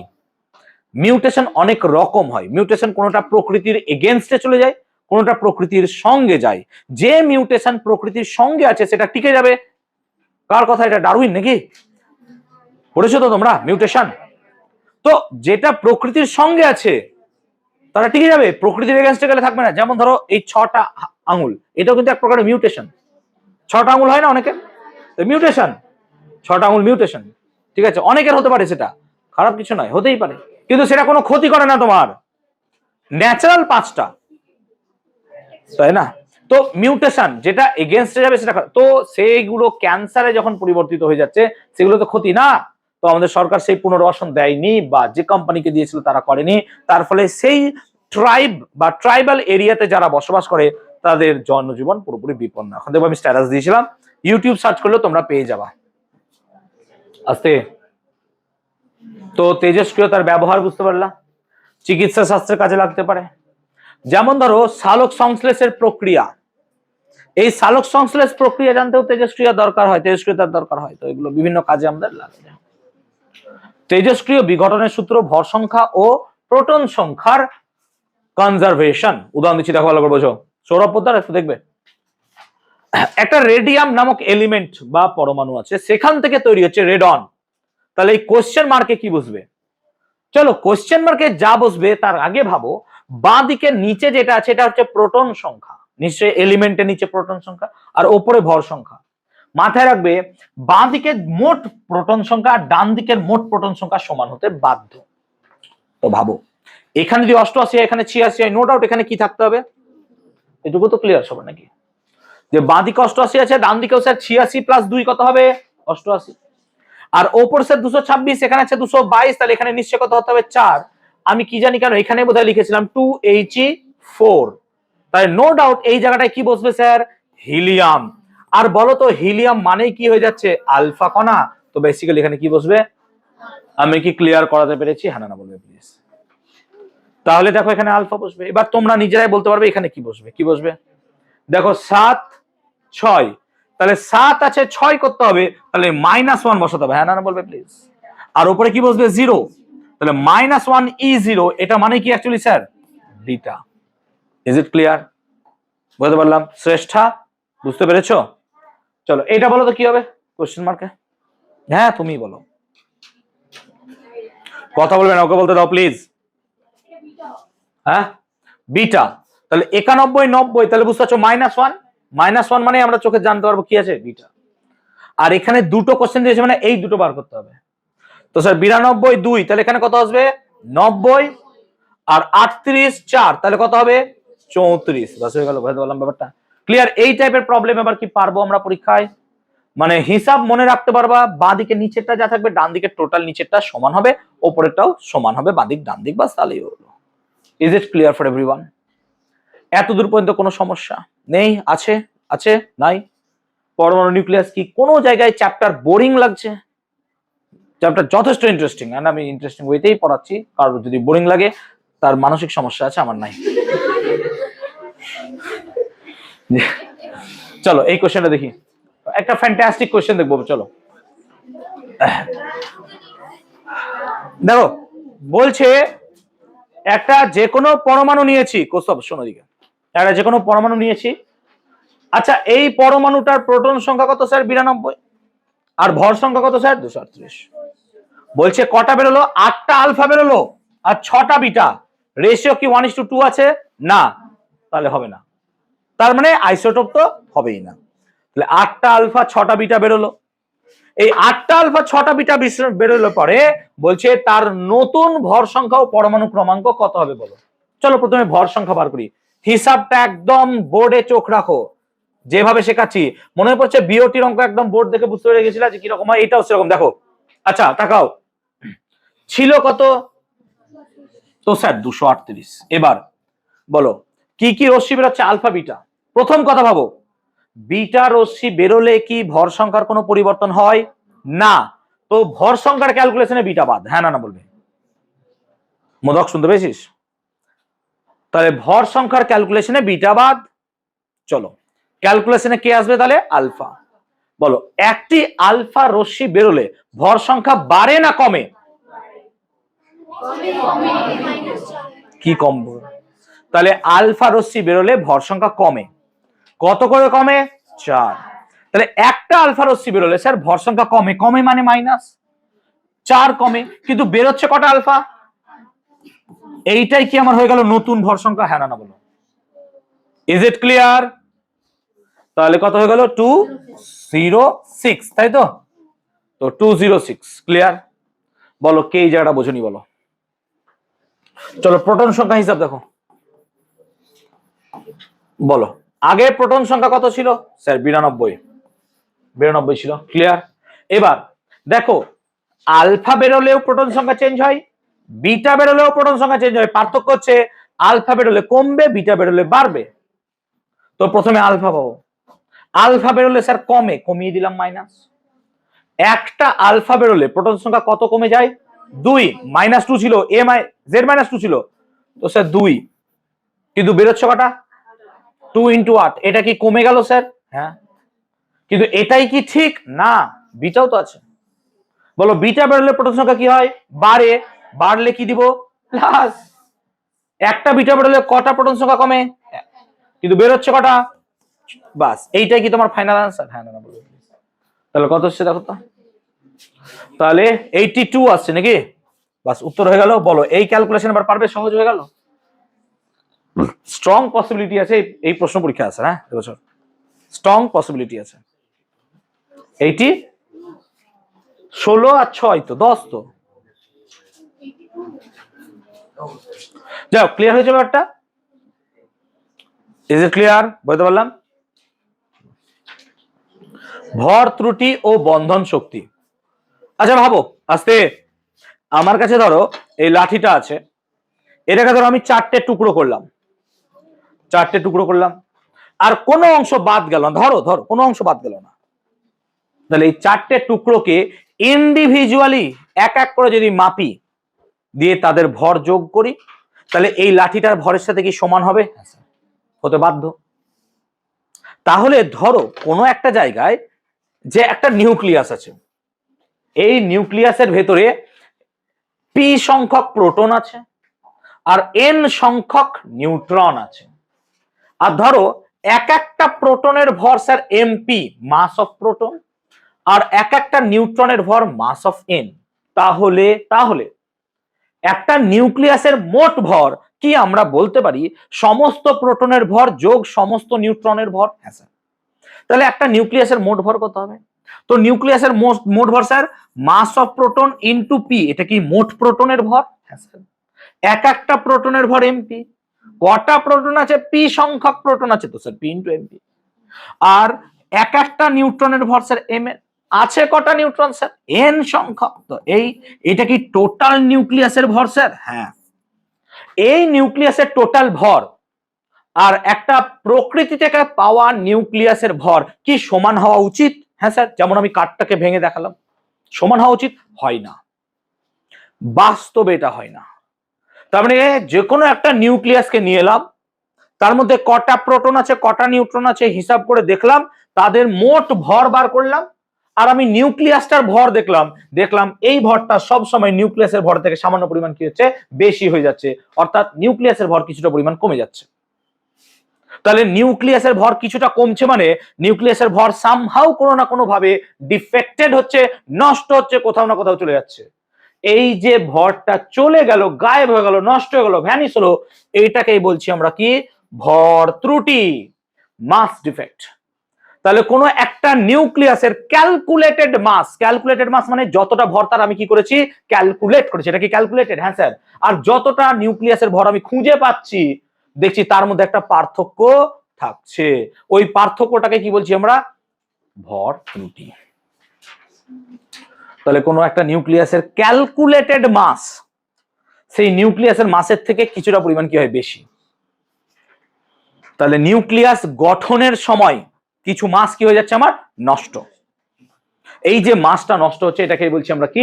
ভর ত্রুটি বা মাস ডিফেক্ট। স্যার এই ভর ত্রুটিটা কেন হচ্ছে? একটা যখন নিউক্লিয়াস তৈরি হয়, নিউক্লিয়াসের ভেতরে তো প্রোটন নিউট্রন গুলো একত্রে বেঁধে রাখা হয়, তার জন্য দায়ী কে হয়? নিউক্লিয় বল। ক্লাস 9 মনে করে দেখতে পারো, আমি খুব ডিটেল পড়েছিলাম, যদি কেউ পড়ে থাকো, হিদেকি ইউকাওয়ার ঘটনা। সো হিদেকি ইউকাওয়া একজন বিজ্ঞানী ছিলেন যিনি এই নিউক্লিয়ার ফোর্স সম্বন্ধে ইন ডিটেল পড়াশোনা করেছিলেন। যদি না মনে হয় তো আমার পরমাণু গঠন চ্যাপ্টার ক্লাস 9 ইউটিউবে আছে, দেখে নিতে পারো। ওই জায়গায় নিউক্লিয় বলের কথা বলেছিল, কিন্তু সেখানে আরো একটা এনার্জি আছে যেটা নিউক্লিয়াসকে বেঁধে রাখতে সাহায্য করে, সেটার নাম হচ্ছে বাইন্ডিং এনার্জি বা বন্ধন শক্তি।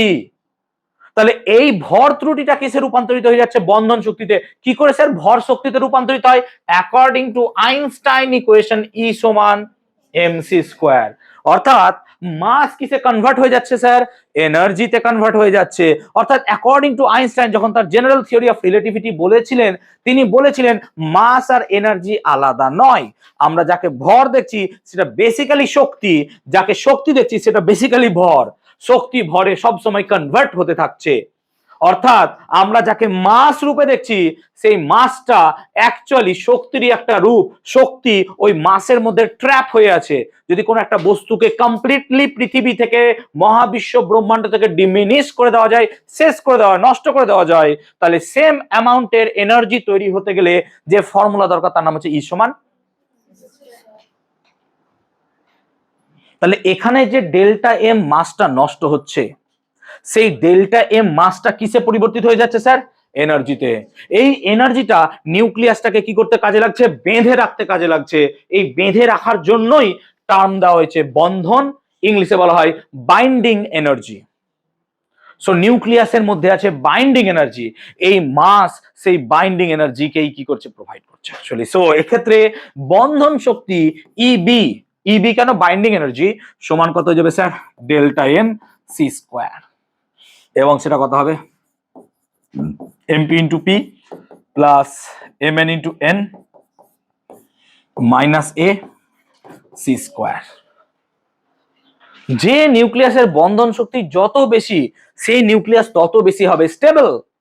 অর্থাৎ একটা নিউক্লিয়াসের বাইন্ডিং এনার্জি যত বেশি হবে, বন্ধন শক্তি যত বেশি হবে, সেই নিউক্লিয়াসটা তত বেশি স্থায়ী হবে, স্টেবল হবে। যে নিউক্লিয়াসের বাইন্ডিং এনার্জি যত কম, সেই নিউক্লিয়াস তত কি হবে? আনস্টেবল হবে। তাহলে হচ্ছে বন্ধন শক্তির গল্প। 2017-18 সালে এই কোশ্চেনটা মাধ্যমিক এসেছিল, যখন নতুন নতুন সিলেবাস চেঞ্জ হয়। ভর ত্রুটি কাকে বলে, বন্ধন শক্তি কাকে বলে, এবং এদের সম্পর্ক লেখো। সম্পর্কটা আমার অনেক স্টুডেন্ট পারেনি লিখতে। তার মধ্যে সেই ব্যাচে বোধহয় 3 জন ছিল যারা 99 পেয়েছিল, 99। 3 জনই 100 পেত। এই প্রশ্নটা বোধহয় সম্ভবত তারা ভুল লিখেছিল। যদি তারা ইউটিউব ভিডিও দেখছে হয়তো বলতে পারবে। এই প্রশ্নটা আমাকে 2 জন কনফার্ম করে গেছিল, আমার মনে পড়ছে যে স্যার এই উত্তরটা আমরা ঠিক লিখতে পারিনি। ভর ত্রুটি কাকে বলে ইজিলি লিখে দিয়েছিল, বন্ধন শক্তি কাকে বলে ইজিলি লিখে দিয়েছিল, কিন্তু ওই টার্মটা হয়তো মনে পড়েনি যে বন্ধন শক্তি আর ভর ত্রুটির সম্পর্ক কি। না তো কোনো একটা নিউক্লিয়াসের ভর ত্রুটি কিসে রূপান্তরিত হয়ে যাচ্ছে? বন্ধন শক্তিতে রূপান্তরিত হয়ে যাচ্ছে। এই কোশ্চেনটাই ফ্রেম হয়েছিল, এবং এই কোশ্চেনটা আবার রিপিট হয়েছিল 5 বছর পর, সম্ভবত 2023 বা 24 কোশ্চেনটা আবার রিপিট হয়েছিল। সেই জন্য আমি বারবার রিমাইন্ড করাচ্ছি কোশ্চেনটা, যে ভর ত্রুটি বন্ধন শক্তিতে রূপান্তরিত হয়, ভর ত্রুটি বন্ধন শক্তিতে রূপান্তরিত হয়। 3 জন 99 পর দুঃখ তুমি চিন্তা করতে পারবে না। 100 আসেনি সেই বছর, তো কষ্ট। 99 3 জন পেয়েছিল, এবছর একজন 99 পেয়েছে। তোমাদের ব্যাচে তোমাদের বছর কি পাবে আমি ঠিক জানি না, আই ডোন্ট নো, বাট চেষ্টা করবে ভালো রেজাল্টই হোক। সবাই পড়াশোনা করো। তোমাদের এই শনিবার দুপুর 3টের ব্যাচ থেকে আমার অনেক আশা আছে বাবা। ব্যাচে তোমরা অনেকেই ভালো পড়াশোনা করছো, এন্ড আমি খুব স্যাটিসফাইড ব্যাচ নিয়ে। কিছু দুষ্টু এলিমেন্ট আছে, ঠিক আছে। ব্যাচ সব সময় সব নিয়েই হয়, ভালো খারাপ মিলেই তৈরি হয়, নাহলে ব্যাচ ওরকম হয় না। বাট পড়াশোনা যদি আমরা আরো ভালো করে ফোকাস করি, আমাদের আরো ভালো রেজাল্ট হবে, ডোন্ট ওয়ারি। একটা টিচারের কাজই হচ্ছে 70-কে 80 করা, 80-কে 90 করা, আর 100-কে আর কি করবো, 100-ই করা যায়। তো ভর ত্রুটি বন্ধন শক্তি বুঝতে পারলাম। তাহলে সিম্পল কথা, একটা নিউক্লিয়াসের বন্ধন শক্তি যত বেশি হবে, সেই নিউক্লিয়াস তত বেশি কি হবে? স্টেবল হবে। একটা পরিবারের যত বেশি ভালোবাসা থাকবে, সেই পরিবার তত সুখী হবে, স্টেবল হবে, তাই না? বুঝতে পারছি ব্যাপারটা? বাবা মা ভালোবাসে তো বাবা, নাকি সবসময় বলে পড়াশোনা করো? ওইটাই দেখেছো? দেখ, নাম বলছি না, নাহলে বাবা মা হয়তো ভিডিওটা দেখে আবার রাগ করবে। বাবা মা পড়াশোনার কথা বলতে গেলে খুব রাগ। মোবাইল দেখতে বললে ভালো লাগতো, পাসওয়ার্ড চেঞ্জ করে দিয়েছে, যাক এটা ভালো কাজ করেছে। বাবা মা তাহলে ভালোই আছে মোটামুটি। যাক, এবার পড়বো আমরা বন্ধন শক্তি প্রতি নিউক্লিয়ন। বন্ধন শক্তিকে যদি ভর সংখ্যার সাহায্যে ভাগ করা হয়, তাহলে তুমি পাবা বন্ধন শক্তি প্রতি নিউক্লিয়ন। তো বন্ধন শক্তি প্রতি নিউক্লিয়ন মানে হচ্ছে বন্ধন শক্তি বাই ভর সংখ্যা। আস্তে, ভর সংখ্যা দিয়ে ভাগ করলে বন্ধন শক্তি প্রতি নিউক্লিয়ন পাওয়া যায়। তো বন্ধন শক্তি প্রতি নিউক্লিয়ন মানে হচ্ছে বন্ধন শক্তি বাই ভর সংখ্যা। এটাকে ইংলিশে বলা হয় বাইন্ডিং ফ্র্যাকশন। এটাকে বলা হয় ইংলিশে বাইন্ডিং ফ্র্যাকশন। দেখো, ক্লাস 12 ইন ডিটেল পড়াবো। এই বাইন্ডিং ফ্র্যাকশন ভার্সেস যদি অ্যাটমিক মাস, এর গ্রাফটাকে আমরা ফলো করি, আস্তে, গ্রাফের মধ্যে এরকম দেখবে কিছু পিক, চূড়ার মতো অংশ পাওয়া যাচ্ছে।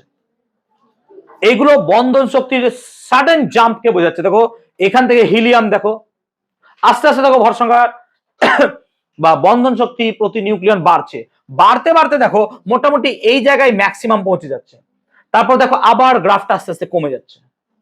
তার মানে আমরা বুঝতে পারছি এই রিজিয়নে বন্ধন শক্তি প্রতি নিউক্লিয়ন ম্যাক্সিমাম। এই কোশ্চেনটা অনেক বইয়ে বিভিন্ন ভাবে দেওয়া আছে যে বন্ধন শক্তি প্রতি নিউক্লিয়ন কোন এলিমেন্টের ক্ষেত্রে সব থেকে বেশি। আমি উইকিপিডিয়া বা গুগল সার্চ করে যেটা পেয়েছি সেটা হচ্ছে নিকেল 62, কিন্তু অনেক বই দেখা আছে বা দেওয়া আছে ফেরাম 56। আমি এখানে কনফিউজড, তো আমি কনফিউজ তোমাদেরও করে রাখলাম, নিকেল 62 বা ফেরাম 56, এবার কোনটা লিখবে আমি নিজেও জানি না, বা মানে আই ডোন্ট নো। নিকেল 62 আমি গুগল বা উইকিপিডিয়া অনেক জায়গায় দেখেছি আছে, এন্ড আমি জানি নিকেল 62ই হয়, আবার অনেক ক্ষেত্রে ফেরাম 56 দেওয়া আছে। তো আমি কমপ্লিটলি এখানে কনফিউজড, আমি নিজে কনফিউজড, তোমরাও কনফিউজডই থাকবা। তোমরা যদি কেউ খুঁজে বার করতে পারো তাহলে ভালো। ওটা ডিপেন্ড করছে তার স্ট্রাকচারের উপর, তার নিউক্লিয়াসের ওরিয়েন্টেশনের উপর, এগুলো বিভিন্ন ফ্যাক্টরের উপর ডিপেন্ড করে। যাই হোক, আস্তে এখানে যে ফেরাম 56 এটাকে যদি ধরে চলো তাহলে এর নিউক্লিয়াস হচ্ছে সব থেকে বেশি স্টেবল। দেখো 56 এখানে একটা লাইন টানা আছে, এই 56 লাইন টানা আছে, তার মানে এই 56 পরের যে মৌলগুলো আছে এই মৌলগুলোকে কখনোই নিউক্লিয় সংযোজন বিক্রিয়ায় অংশগ্রহণ করাতে পারবে না, অর্থাৎ এই মৌলগুলো কখনোই যুক্ত হয়ে নিউক্লিয় সংযোজন বিক্রিয়া অংশগ্রহণ করতে পারবে না। আর এই বাঁদিকে যে মৌলগুলো আছে এগুলো নিউক্লিয় বিভাজন বিক্রিয়া অংশগ্রহণ করবে না। তাহলে এই দাগের বাঁদিকে যারা আছে সেই সমস্ত মৌলগুলো সর্বদা নিউক্লিয় সংযোজন বিক্রিয়ায় অংশগ্রহণ করাবে, একটু পরে বোঝাবো। আর এই ডান দিকে যারা আছে তারা সব সময় নিউক্লিয় বিভাজন বিক্রিয়ায় অংশগ্রহণ করবে, সেজন্য এই দাগটা খুব দরকার। সেজন্য সূর্যের মধ্যে সর্বদা কি বিক্রিয়া ঘটছে? নিউক্লিয় সংযোজন। এই নিউক্লিয় সংযোজন মানে কি? হাইড্রোজেন থেকে হচ্ছে হিলিয়াম, হিলিয়াম থেকে লিথিয়াম, লিথিয়াম থেকে বেরিলিয়াম, হতে হতে লাস্ট এলিমেন্ট কি তৈরি হবে বলতো? ফেরাম, লোহা। লোহায় এসে বিক্রিয়া কি হয়ে যাবে? থেমে যাবে। কেন? তারপর আর কোনো নিউক্লিয় সংযোজন হবে না, কারণ ফেরাম 56 হচ্ছে ডেড, ওই লাইনটাই দাগ, এরপর আর হবে না। সেই জন্য যে কোনো স্টার যখন ডেড বা মরে যায়, সেই স্টারটার যখন পতন হয়, সেই নক্ষত্র পতনের সময় তার কোর বা সেন্টারে যে এলিমেন্ট সব থেকে বেশি পাওয়া যায় সেটার নাম কি? ফেরাম বা লোহা। যেমন আমাদের সূর্য হাইড্রোজেন থেকে helium, lithium, beryllium, boron, carbon, nitrogen হতে হতে হতে লাস্ট কি পৌঁছাবে? ফেরাম। ফেরামে গিয়ে থেমে যাবে। এবার যত ফেরাম তৈরি হয়ে যাবে স্টার আস্তে আস্তে জ্বালানি শূন্য হয়ে যাবে এবং একটা টাইম পর সে রেড জায়ান্ট বা ডোয়ার্ফে তৈরি হয়ে যাবে। যাই হোক, পরে বোঝাবো কোন এক সময়। তাহলে আমরা আইনস্টাইনের ইকুয়েশন পড়ছিলাম যে কিছু পরিমাণ ভরকে যদি শক্তিতে রূপান্তরিত করা হয় তাহলে পরে কত শক্তি তৈরি হবে। আমরা এখানে 1 ইউ পরিমাণ নিলাম, ক্লাস 9-এ পড়েছো তোমরা। 1 ইউ কে বলা হয় অ্যাভোগ্রাম, বা এটাকে অনেক সময় ডালটনও বলা হয়। মাথায় রাখবা 1 ইউ এর মান হচ্ছে 1.6605 ইন্টু 10⁻⁻27 কেজি। মানে ভাবতে পারছো যে ভর তোমার শরীর থেকে চলে গেলে পরে কিছুই মনে হবে না, কিছুই মনে হবে না। তারপর তোমার দেখতে এত কম ভর, ঠিক আছে? এই ভর যদি শক্তিতে রূপান্তরিত হয় তাহলে কতটা শক্তি তৈরি হবে সেটা আমরা ভাবার চেষ্টা করব। তো ফর্মুলা আমার কাছে কি ছিল বাবা? ফর্মুলা ছিল E সমান mc²। আচ্ছা, এটাই কি সেই ভর? হ্যাঁ না বলো। এম কেজি দেখতে পাচ্ছ নিশ্চয়ই। তো স্যার এখানে ভরের মান বসান 1.6605 ইন্টু 10⁻⁻27 ইন্টু আলোর বেগ 3 ইন্টু 10⁸ এর স্কোয়ার, নাকি রে?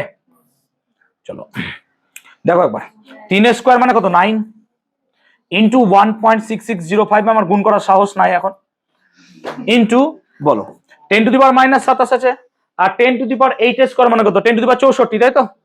নয় তো নাকি? হ্যাঁ হ্যাঁ 64 তো। 10⁻⁻27 ইন্টু 10⁻64, তাই তো? তো 16 গুণ হয় বাবা, স্কোয়ার করে দিস না। তো -27 আর 10⁻16 কত হয়? 9 ইন্টু 1.6605 ইন্টু 10⁻, কত হয়ে যাবে? -11। মাথায় রাখবি এটা হচ্ছে জুল একক। কি একক রে? জুল একক। কিন্তু আমরা চাইছি জুল এককে তাকে কনভার্ট করব না, আমরা তাকে কনভার্ট করব ইলেকট্রন ভোল্ট এককে। এবার শোন, ইলেকট্রন ভোল্ট কি জিনিস। একটা ইলেকট্রন 1 ভোল্ট বিভব প্রভেদের মধ্য দিয়ে গেলে যে শক্তি অর্জন করে তাকে বলা হয় 1 ইলেকট্রন ভোল্ট। তাহলে 1 ইলেকট্রন ভোল্ট কাকে বলে? একটা ইলেকট্রন 1 ভোল্ট বিভব প্রভেদের মধ্য দিয়ে গেলে যে শক্তি অর্জন করে তাকে বলে 1 ইলেকট্রন ভোল্ট। মানে 1 ইলেকট্রন ভোল্ট মানে হচ্ছে 1 ইলেকট্রন ইন্টু 1 ভোল্ট।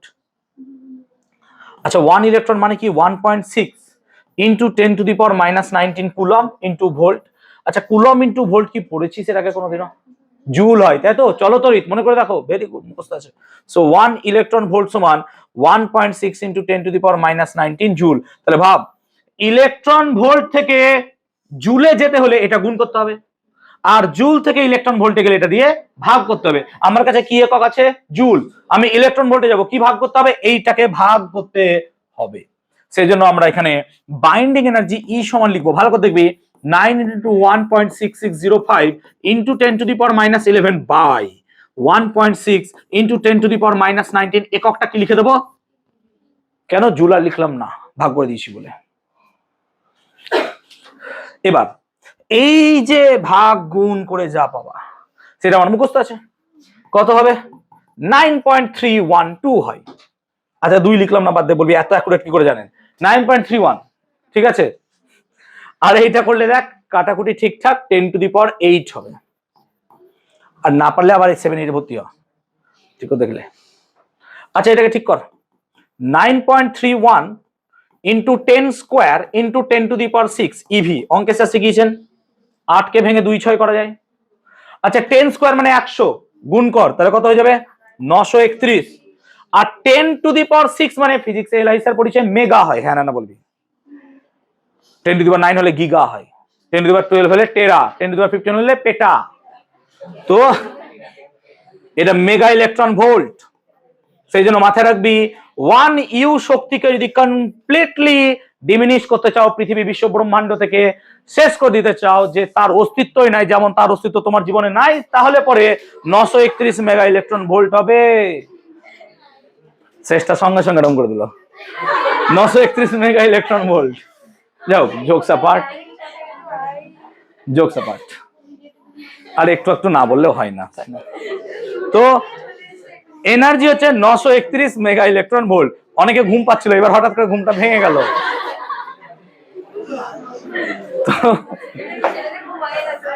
এনার্জি হচ্ছে 1 ইউ, যে পরিমাণ ভর একদম নেই অস্তিত্ব প্রায়, সেই ভর যদি কমপ্লিটলি এনার্জিতে কনভার্ট হয় তাহলে 931 মেগা ইলেকট্রন ভোল্ট, এত এনার্জি তৈরি হবে। তাহলে ভাবো যে এই পেনটাকে যদি কমপ্লিটলি ডিমিনিশ করা যায় তাহলে কত এনার্জি তৈরি হবে, তাই না? ক্লিয়ার? এরকমই একটা অঙ্ক আমরা এখানে দেখবো, প্লিজ শুনবে। এবার টেস্ট পরীক্ষায় আসতে ভাই, টেস্ট পরীক্ষায় এই কোশ্চেনটাকে স্টার দেবে, অনেক স্কুলে এই পরীক্ষায় প্রশ্ন দেবে টেস্টে, এইটাই প্রমাণটা। আরে আমার নোটসে আছে তো, ইন ডিটেল পুরো করে দেওয়া আছে, চিন্তা করছো কেন? আসতে ভাই, তোমার কাজ হচ্ছে বোঝা, বোঝাতে পেরেছি? Completely clear? বল এটা বোঝার সময় এই জায়গাটাও খুব ভালো বুঝেছি, লাস্ট লাইনটা, তাই না? হ্যাঁ গরিমা ভালো বুঝছে। যাও কোশ্চেন দেখি। বলছে কোশ্চেন দেখো, এই আসতে কোশ্চেন বলছে যে 2He4 একটা হিলিয়াম নিউক্লিয়াসের বন্ধন শক্তি ও নিউক্লিয়ন প্রতি বন্ধন শক্তি নির্ণয় করো, যেখানে তাদের mass of proton, mass of neutron আর হিলিয়ামের নিউক্লিয়াসের ভর দেওয়া আছে। বলো একটা হিলিয়ামে কটা প্রোটন আছে? 2টো। নিউট্রন কটা আছে? 2টো। দেখো 2He4, বুঝতে পারছো? তাহলে বলো তো ভর ত্রুটির ফর্মুলা কি পেয়েছিলাম আমরা? স্যার ভর ত্রুটির ফর্মুলা পেয়েছিলেন কি, mass of proton into P plus mass of neutron into N minus কি ছিল, বাস। চলো মাস অফ প্রোটন এটা, তো স্যার 1.007276 ইন্টু প্রোটন সংখ্যা কত রে? হ্যাঁ না বলবি please. Plus mass of neutron কত রে? এইটা নাকি রে? হ্যাঁ না বলবি। 1.008665 মাস অফ নিউট্রন সংখ্যা কত? এইটা। আর মাইনাস এ মানে নিউক্লিয়াসের ভর, নিউক্লিয়াস ভর কি এটা? আচ্ছা 4.001505। এই পুরোটা ক্যালকুলেট করলে কি কিছু তুমি রেজাল্ট পাবা? সেটা কোন এককে বেরোবে? স্যার ইউ এককে। হ্যাঁ না বলো, এটা কি ভর ত্রুটি বেরোলো? আমরা একটু আগে পড়েছি 1 ইউ পরিমাণ শক্তি মানে 931 মেগা ইলেকট্রন ভোল্ট। তাহলে এত ইউ পরিমাণ শক্তি কি বেরোতে পারবে? হ্যাঁ স্যার। তাহলে এখান থেকে যে বাইন্ডিং এনার্জিটা বেরোবে, এই যে ভ্যালুটা বেরোলো, এই ভ্যালু ইন্টু কত লিখে দেবো, 931, বাস, তাহলে তোর উত্তর বেরিয়ে গেল। আর যদি বন্ধন, এটা কেন ডিটেল ক্যালকুলেশন করে দিলাম না, আজকে যে নোটস দিয়েছি তাতে আছে এই কোশ্চেনটা, 27 নম্বর কোশ্চেন সম্ভবত, না কত, 49, 49 আছে, ওটা মাধ্যমিকে এসেছিল। 27 নম্বর কোশ্চেন দেখো, আমি বানিয়েছি তো, আমার মুখস্থ আছে তো। বন্ধন শক্তি, ওটা মাধ্যমিকে এসছে, যেটা 49 নম্বর কোশ্চেন। বন্ধন শক্তি প্রতি নিউক্লিয়ন, আরে এগুলো কি ক্যালকুলেট করবো বসে বসে নাকি, না পারবো এবার, না করবো না, ভাগ। তাহলে ইবি যা বেরোবে তাকে 4 দিয়ে ভাগ করে দাও, ঠিক তো? 7.50 এরকম কিছু বেরোবে নাকি, এটাই আছে তো? আসতে ভাই, ক্লিয়ার? এত দূর ক্লিয়ার? Any doubt? কোনো সমস্যার সমাধান হলো? এই কোশ্চেনটা বা এই টাইপের কোশ্চেন কিন্তু আমাদের মাধ্যমিকে এসছে। তোমাদের যে নোটস দিয়েছি তার 49 নম্বর কোশ্চেন কিন্তু দেখে নিতে পারো তোমরা, এটা মাধ্যমিক কোশ্চেন। হ্যাঁ, সোজা একদম, বুঝতে পেরেছো? চলো এবার আমরা আস্তে ছেলে নিউক্লিয় বিক্রিয়া সম্বন্ধে পড়বো। নিউক্লিয় বিক্রিয়া মানে যেখানে নিউক্লিয়াস বিক্রিয়ায় অংশগ্রহণ করে। এতদিন তোমরা পড়েছো রাসায়নিক বিক্রিয়া। রাসায়নিক বিক্রিয়া মানে যেখানে ইলেকট্রন বিক্রিয়ায় অংশগ্রহণ করে। নিউক্লিয় বিক্রিয়ায় কে অংশগ্রহণ করবে? নিউক্লিয়াস। দু রকমের নিউক্লিয় বিক্রিয়া হয়, একটা হচ্ছে নিউক্লিয় সংযোজন, একটা হচ্ছে নিউক্লিয় বিভাজন। নিউক্লিয় সংযোজন আর নিউক্লিয় বিভাজন, এই দু প্রকারের বিক্রিয়া আমরা চোখে দেখতে পাবো। আমরা পড়ছি নিউক্লিয় বিভাজন। নিউক্লিয় বিভাজন প্রথম করেছিলেন বিজ্ঞানী অটো হান। তখন জার্মানিতে নাৎসিবাদী বা নাৎসিজম খুব মাথা চাড়া দিয়ে উঠছিল এবং অ্যাডলফ হিটলার পুরো ইউরোপকে জয় করার মেন্টালিটি নিয়ে এগোচ্ছিল। আর তখন সায়েন্টিস্টের মধ্যে পার্টিকেল ফিজিক্স বা কণা বিজ্ঞান বা কণা ক্ষেত্রে বা পার্টিকেলের ক্ষেত্রে the most efficient and the most famous scientist was বিজ্ঞানী হাইজেনবার্গ। ক্লাস 11-এ তোমরা পড়বা হাইজেনবার্গের আনসার্টেইনটি প্রিন্সিপাল। যাও, হাইজেনবার্গ ওই সময়ে হিটলার এমন কিছু আবিষ্কার করার টেন্ডেন্সি নিয়ে সায়েন্টিস্টদেরকে বারবার বলছিলেন মাস ডিস্ট্রাকশন, যেখানে কি হয় একসঙ্গে অনেক লোককে মারা যেতে পারে, বা বোমের মতো, কিন্তু নর্মাল বোমের থেকে অনেক বেশি পাওয়ারফুল হবে, that means atomic bomb actually. তো যাক, হাইজেনবার্গ সেটাতে রাজি হয়নি। পরবর্তী ক্ষেত্রে অ্যালবার্ট আইনস্টাইন কি করে, তৎকালীন যে আসতে ভাই মার্কিন প্রেসিডেন্ট রুজভেল্ট বোধহয় ছিলেন, সে রুজভেল্টকে একটা চিঠি লেখেন, তাতে বলা হয়েছিল যে এরকম ঘটনা যে হিটলারের কাছে হয়তো এমন ওয়েপন আছে যে একসঙ্গে মানে মাস ডিস্ট্রয় করতে পারে। তখনই আমেরিকা মোটামুটি চেষ্টা করলেন যে যদি আমাদের কাছে এরকম ওয়েপন আনা যায়, যে হিটলারের কাছে এলে সে তো ছাড়বে না, শেষ করে দেবে সবকে, তার আগে আমাদেরকে সেটা অ্যাচিভ করতে হবে। যদিও বা সেটাও পুরোপুরি ভুল ধারণা যে হিটলার এর কাছে এলে যে হিটলার সব শেষ করে দেবে, আমেরিকার কাছে এলে আমেরিকা কাউকে শেষ করবে না, এটার কোনো মানে নাই। সে তো সবকে গোটা বিশ্বকে ভয় দেখিয়ে রেখেছে, তাই না? অ্যাকচুয়ালি তো যে কোনো কিছুর মাস ডিস্ট্রাকশন ওয়েপন ইজ খারাপ, এটা অবভিয়াসলি খারাপ, তার খারাপ দিক আছে, ভালো দিকও আছে। যাও, তারপরে বিজ্ঞানী ওপেনহাইমার, এডওয়ার্ড টেইলর, এরকম কিছু বিজ্ঞানীকে নিয়ে মোটামুটি একটা এরকম বোম বানানো হয়েছিল, দুটো, যেটা হিরোশিমা নাগাসাকি থেকে ফেলা হয়েছিল। যাও, এখানে যে গুরুত্বপূর্ণ ভূমিকাটা পালন করেছিলেন that is Otto Hahn, German scientist. Otto Hahn কি করেছিলেন, একটা নিউক্লিয়াসকে ভাঙতে পেরেছিলেন। কথা বলো না ভাই প্লিজ, শোনো। নিউক্লিয়াসকে ভাঙা গেছে প্রথম, এবং সেই নিউক্লিয়াসকে ভাঙার সময় দেখা গেছিল একটা হিউজ এনার্জি রিলিজ করছে, সেই এনার্জিটাকে ডিটেক্ট করা গেছিল। দেখা গেছিল যে একটা ধীর গতির নিউট্রন, এটাকে অনেক সময় বলা হয় তাপীয় নিউট্রন। এই ধীর গতির নিউট্রন যদি কোনো একটা 92 ইউরেনিয়াম 235 এরকম কোনো একটা ইউরেনিয়ামের কাছে গিয়ে আঘাত করে, তখন দেখা যায় যে এখান থেকে দুটো নিউক্লিয়াস তৈরি হচ্ছে। কি কি? একটা নিউক্লিয়াস হচ্ছে 56 বেরিয়াম 141, আর একটা হচ্ছে 36 ক্রিপ্টন 92। দেখো, এই ইউরেনিয়ামের নিউক্লিয়াসটা ভেঙে দুটো টুকরো হয়ে গেছে। 56 আর 36 মানে কত? 92। এবং তার সাথে কিছু সেকেন্ডারি নিউট্রন তৈরি হচ্ছে, আর তার সাথে তৈরি হচ্ছে huge energy 200 million electron volt. বলছে এই জায়গা থেকেই তৈরি হলো অ্যাটমিক বম, অটো হানের এই ঘটনা থেকে। বলছে এই রিঅ্যাকশনটাকে যদি ট্রিগার আউট করা হয়, একসঙ্গে যদি অনেক বিক্রিয়া করানো হয়, তাহলে পরে সেই বিক্রিয়ায় একসঙ্গে এত বেশি হিউজ এনার্জি তৈরি হবে যা মুহূর্তে একটা অঞ্চলকে ধ্বংস করে দিতে পারে। কিভাবে স্যার? এই যে 3টে নিউট্রন তৈরি হচ্ছে, ভাবো একটা নিউট্রন আঘাত করলো, তার সাথে 3টে নিউট্রন তৈরি হলো, ঠিক তো? এই 3টে নিউট্রন আবার কাউকে আঘাত করছে, দিয়ে সেখান থেকে আবার কটা নিউট্রন তৈরি হচ্ছে? 3টে। ভাবো এখান থেকে গিয়ে কটা নিউট্রন তৈরি হচ্ছে? 3টে।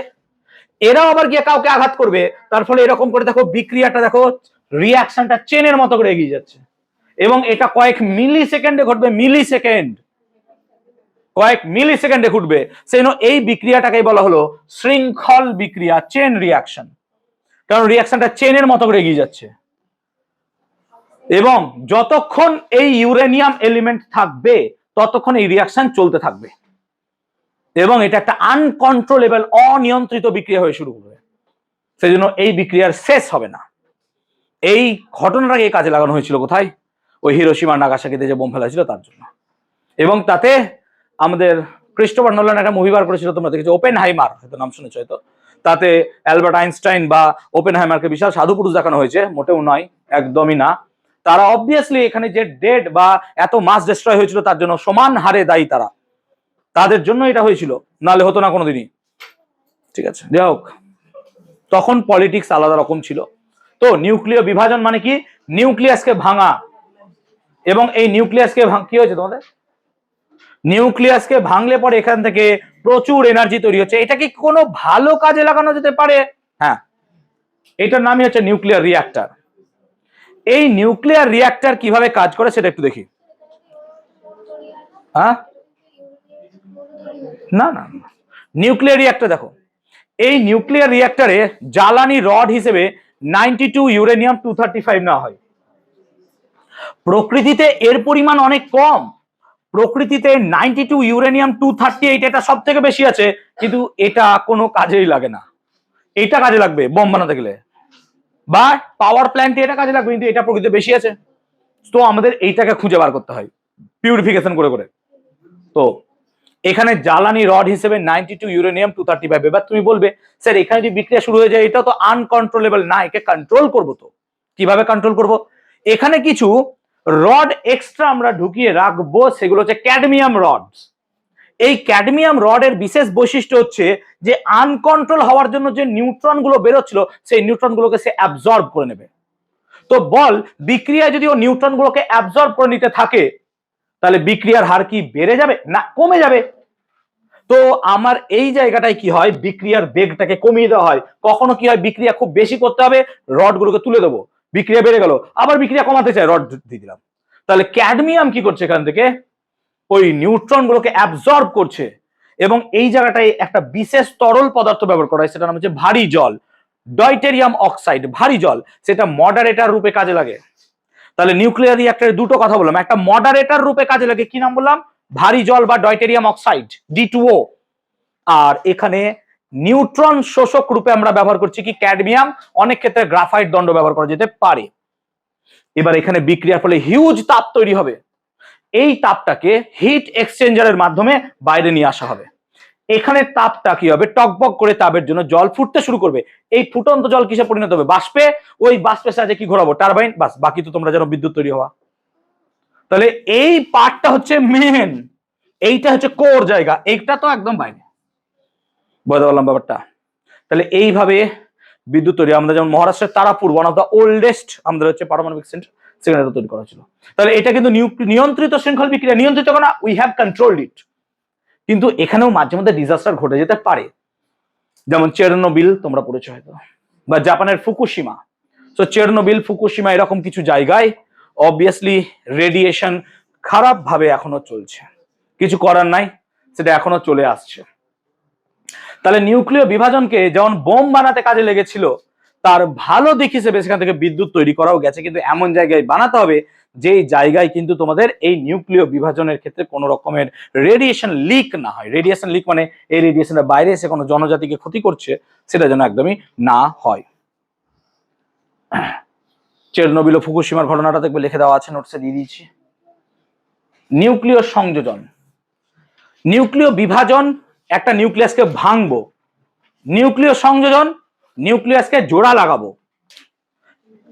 খুব হালকা নিউক্লিয়াস গুলোকে, শুনবে প্লিজ, খুব হালকা নিউক্লিয়াস গুলোকে যদি কাছাকাছি এনে নিউক্লিয়াস গুলোকে জুড়ে দেওয়া হয়, সেই প্রসেসটাকে বলা হয় নিউক্লিয় সংযোজন। কত সহজে বললাম, অ্যাজ ইফ এরকম মনে হচ্ছে একটা বল নিলাম একটা ডুবিয়ে দিলাম হয়ে গেল না। নিউক্লিয় সংযোজন ন্যাচারালি হবেই না। কেন হবে না? তবে নিউক্লিয়াস পজিটিভ, আর তোরা চলতরিত অধ্যায়ে পড়েছিস দুটো পজিটিভ পার্টিকেল কাছাকাছি আসতে পারে না। তার মানে এখানে একটা নিউক্লিয়াস, এখানে একটা নিউক্লিয়াস হাতে ধরেও নিলি ভাব, জীবনে ধরতে পারবি না, তাও ধর ভাব যে তাকে কাছাকাছি আনতেই তো পারবি না, ঠেলে ফেলে দেবে তো। তো ন্যাচারালি কি করে হবে স্যার? দেখা গেছে এই বিক্রিয়ার সময় যদি টেম্পারেচারকে খুব হাই করে দেওয়া হয় তাহলে নিউক্লিয়াস গুলো অটোমেটিক্যালি ফিউজ হয়ে যায়। তাহলে এক্ষেত্রে নিউক্লিয়াসকে টেম্পারেচার দিতে হবে আমাদেরকে প্রায় 1 কোটি থেকে 10 কোটি ডিগ্রি সেলসিয়াস। এত হিউজ টেম্পারেচারে তবেই বিক্রিয়া গিয়ে কি হবে, শুরু হবে। তবেই বিক্রিয়া গিয়ে শুরু হবে। এবার এত বিক্রিয়া কোথায়, এত তাপ কোথায় পাবো? পৃথিবীর কেন্দ্রে 6000 ডিগ্রি সেলসিয়াস আছে, পৃথিবীতে কোথায় 1 কোটি? সেই জন্য বলা হয় যখন নিউক্লিয় সংযোজন করবে তার আগে ছোট্ট করে তোমাকে কি করতে হবে, নিউক্লিয় বিভাজন। নিউক্লিয় বিভাজন করে যদি ছোট জায়গায় করতে পারো তাহলে সেই জায়গাটায় এত বেশি টেম্পারেচার তৈরি হবে যে সেখানে নিউক্লিয় সংযোজন শুরু হয়ে যাওয়ার জন্য এনাফ টেম্পারেচার দরকার হয়ে যায়। তো নিউক্লিয় সংযোজন শুরু করার আগে অবশ্যই তোমাকে কি করতে হবে, নিউক্লিয় বিভাজন। কেন নিউক্লিয় বিভাজন করতে হবে? যাতে ওই টেম্পারেচারটাকে আমরা কি করতে পারি, অ্যাচিভ করতে পারি। ওই টেম্পারেচারে না গেলে পরে নিউক্লিয়াস কোনোদিনই যুক্ত হবে না, ফিউজ হবে না। তো ওই জায়গায় যেতে গেলে আমাদেরকে সেইটাই করতে হবে। সেই জন্য আমরা এই কোশ্চেনটা প্রায় পড়ি যে কোনো সংযোজন বিক্রিয়া ঘটানোর পূর্বে অবশ্যই সেখানে নিউক্লিয় বিভাজন ঘটাতে হয়। কারণ যে টেম্পারেচারে নিউক্লিয় সংযোজন বিক্রিয়া শুরু হয় সেক্ষেত্রে শুধুমাত্র নিউক্লিয় বিভাজন করে ওই টেম্পারেচারকে আমরা পেতে পারবো, আনলেস আমরা পেতে পারবো না, তাহলে হবে না। যেমন নিউক্লিয় সংযোজনের উদাহরণ, হাইড্রোজেন থেকে কি হচ্ছে, হিলিয়াম, হিলিয়াম থেকে লিথিয়াম। এরকমই সূর্যের মধ্যে সর্বদা কি হচ্ছে, নিউক্লিয় সংযোজন বিক্রিয়া ঘটে যাচ্ছে। তার বিক্রিয়া হচ্ছে হাইড্রোজেন থেকে তৈরি হচ্ছে হিলিয়াম, এবং তার সাথে স্যার এটা কি তৈরি হচ্ছে, ইলেকট্রন না। ইলেকট্রন হলে -1 থাকতো, এটা 1 আছে। ইলেকট্রনের অ্যান্টি পার্টিকেল, এটা নাম হচ্ছে পজিট্রন। তাই ইলেকট্রনের অ্যান্টি পার্টিকেল হচ্ছে পজিট্রন, সেটা হচ্ছে পজিট্রন, একটা করে পজিট্রন তৈরি করেছে। সো সূর্য, নক্ষত্র, এগুলো সবার মধ্যে এই হাইড্রোজেন থেকে তৈরি হচ্ছে হিলিয়াম, হিলিয়াম থেকে তৈরি হচ্ছে লিথিয়াম, এবং লাস্টে কি মৌল তৈরি হবে বলেছি, ফেরাম, লোহা। লোহায় গিয়ে বিক্রিয়া কি হয়ে যাবে, থেমে যাবে। এবং সূর্যের মধ্যে এই বিক্রিয়াগুলো নিরন্তর চলছে। আমাদের সূর্যের মধ্যে 460 কোটি বছর ধরে বা তার থেকে বেশি বছর ধরে এই বিক্রিয়া চলছে, এবং আগাম 200-300 মিলিয়ন ইয়ার্স এইভাবেই বিক্রিয়া চলবে। হতে হতে হতে এমন একটা টাইম আসবে যখন হাইড্রোজেন সম্পূর্ণভাবে কি হয়ে যাবে, শেষ হয়ে যাবে, তখন বিক্রিয়া বন্ধ হয়ে যাবে, সূর্য তখন তার তাপ দেওয়া বন্ধ করে দেবে, আস্তে আস্তে ঠান্ডা হবে। ক্লিয়ার হয়েছে ব্যাপারটা? এইভাবে নিউক্লিয় সংযোজন চলতে থাকে। নিউক্লিয় বিক্রিয়া, নিউক্লিয়াস যা পড়লাম এগুলো থেকে মোটামুটি সব কোশ্চেন কভার আপ হয়েছে। একটা জায়গা, তেজস্ক্রিয়তা মাপা হয় কিভাবে স্যার? তেজস্ক্রিয়তা মাপার জন্য বিভিন্ন যন্ত্র ব্যবহার করা হয়। তার মধ্যে একটা যন্ত্র হচ্ছে GM counter, that is called Geiger Muller counter. আর একটা হচ্ছে স্কিন্টিলেশন কাউন্টার অথবা ক্লাউড চেম্বার। তো গাইগার মুলার কাউন্টার বা GM counter, scintillation counter, cloud chamber, এই সমস্ত যন্ত্রের দ্বারা আমরা কোনো জায়গার তেজস্ক্রিয়তাকে মাপতে পারি। তেজস্ক্রিয় রেডিয়েশন খুব ক্ষতিকর, আমাদের দেহে থাকা তারা জিনকে বা ডিএনএ কে ডাইরেক্ট অ্যাটাক করতে পারে। সেই কারণে যে কোনো রেডিয়েশনকে আটকানোর জন্য আমাদের লেড বা সিসার যে কোনো বস্ত্র পরতে হয়। লেড বা সিসাকে সহজে তারা ভেদ করে যেতে পারে না। একটা তেজস্ক্রিয় মৌল আস্তে আস্তে আস্তে পৃথিবী থেকে শেষ হয়ে যাচ্ছে, কিন্তু বলা হয় একটা তেজস্ক্রিয় মৌল কোনোদিনই পৃথিবী থেকে সম্পূর্ণভাবে বিলুপ্ত হতে পারে না, কোনোদিনই হতে পারে না। যেমন ধরো রেডিয়ামের অর্ধায়ু প্রায় 1600 বছর, মানে 1 গ্রাম রেডিয়াম হাফ গ্রাম রেডিয়ামে তৈরি হবে, ভেঙে যাচ্ছে তো, 1 গ্রাম থেকে হাফ গ্রাম তৈরি হতে 1600 বছর সময় নেবে, 1600 ইয়ার্স। ভাবতে পারছো তুমি? তো এই রকম ঘটনা তুমি ভাবতে পারছো যে কত হিউজ। সেই কারণে তেজস্ক্রিয় ডিকে অনেকটাই আমাদের কি হয়, সেফ। কিন্তু সেটা নেচার, আমরা হিউম্যান কি করছি, তাকে ট্রিগার আউট করছি। তাকে বাড়িয়ে দিচ্ছি। কারণ কি, আমাদের নিজেদের স্বার্থ সিদ্ধি করার জন্য। আজকে ভারতবর্ষ সহ বিভিন্ন যে সমস্ত দেশে পারমাণবিক বোমা আছে, এত অ্যামাউন্টের পারমাণবিক বোমা আছে, বিশ্বে 10 বার বিশ্বকে শেষ করে দেওয়া যেতে পারে। তার মধ্যে আমেরিকার মধ্যে আছে প্রায় 5 থেকে 5,500 অ্যাটমিক বোম, রাশিয়ার কাছে আছে 6 থেকে 6,500 অ্যাটমিক বোম। আমি জানি না আমাদের ভারতের কাছে 130 থেকে 35 আছে। 130 থেকে 35 হাজার বোম না, 130-35টা, হাজারে নয়। ঠিক আছে, তো এরকম অ্যামাউন্টের। ক্লিয়ার? যাক, চ্যাপ্টার আমরা শেষ করলাম।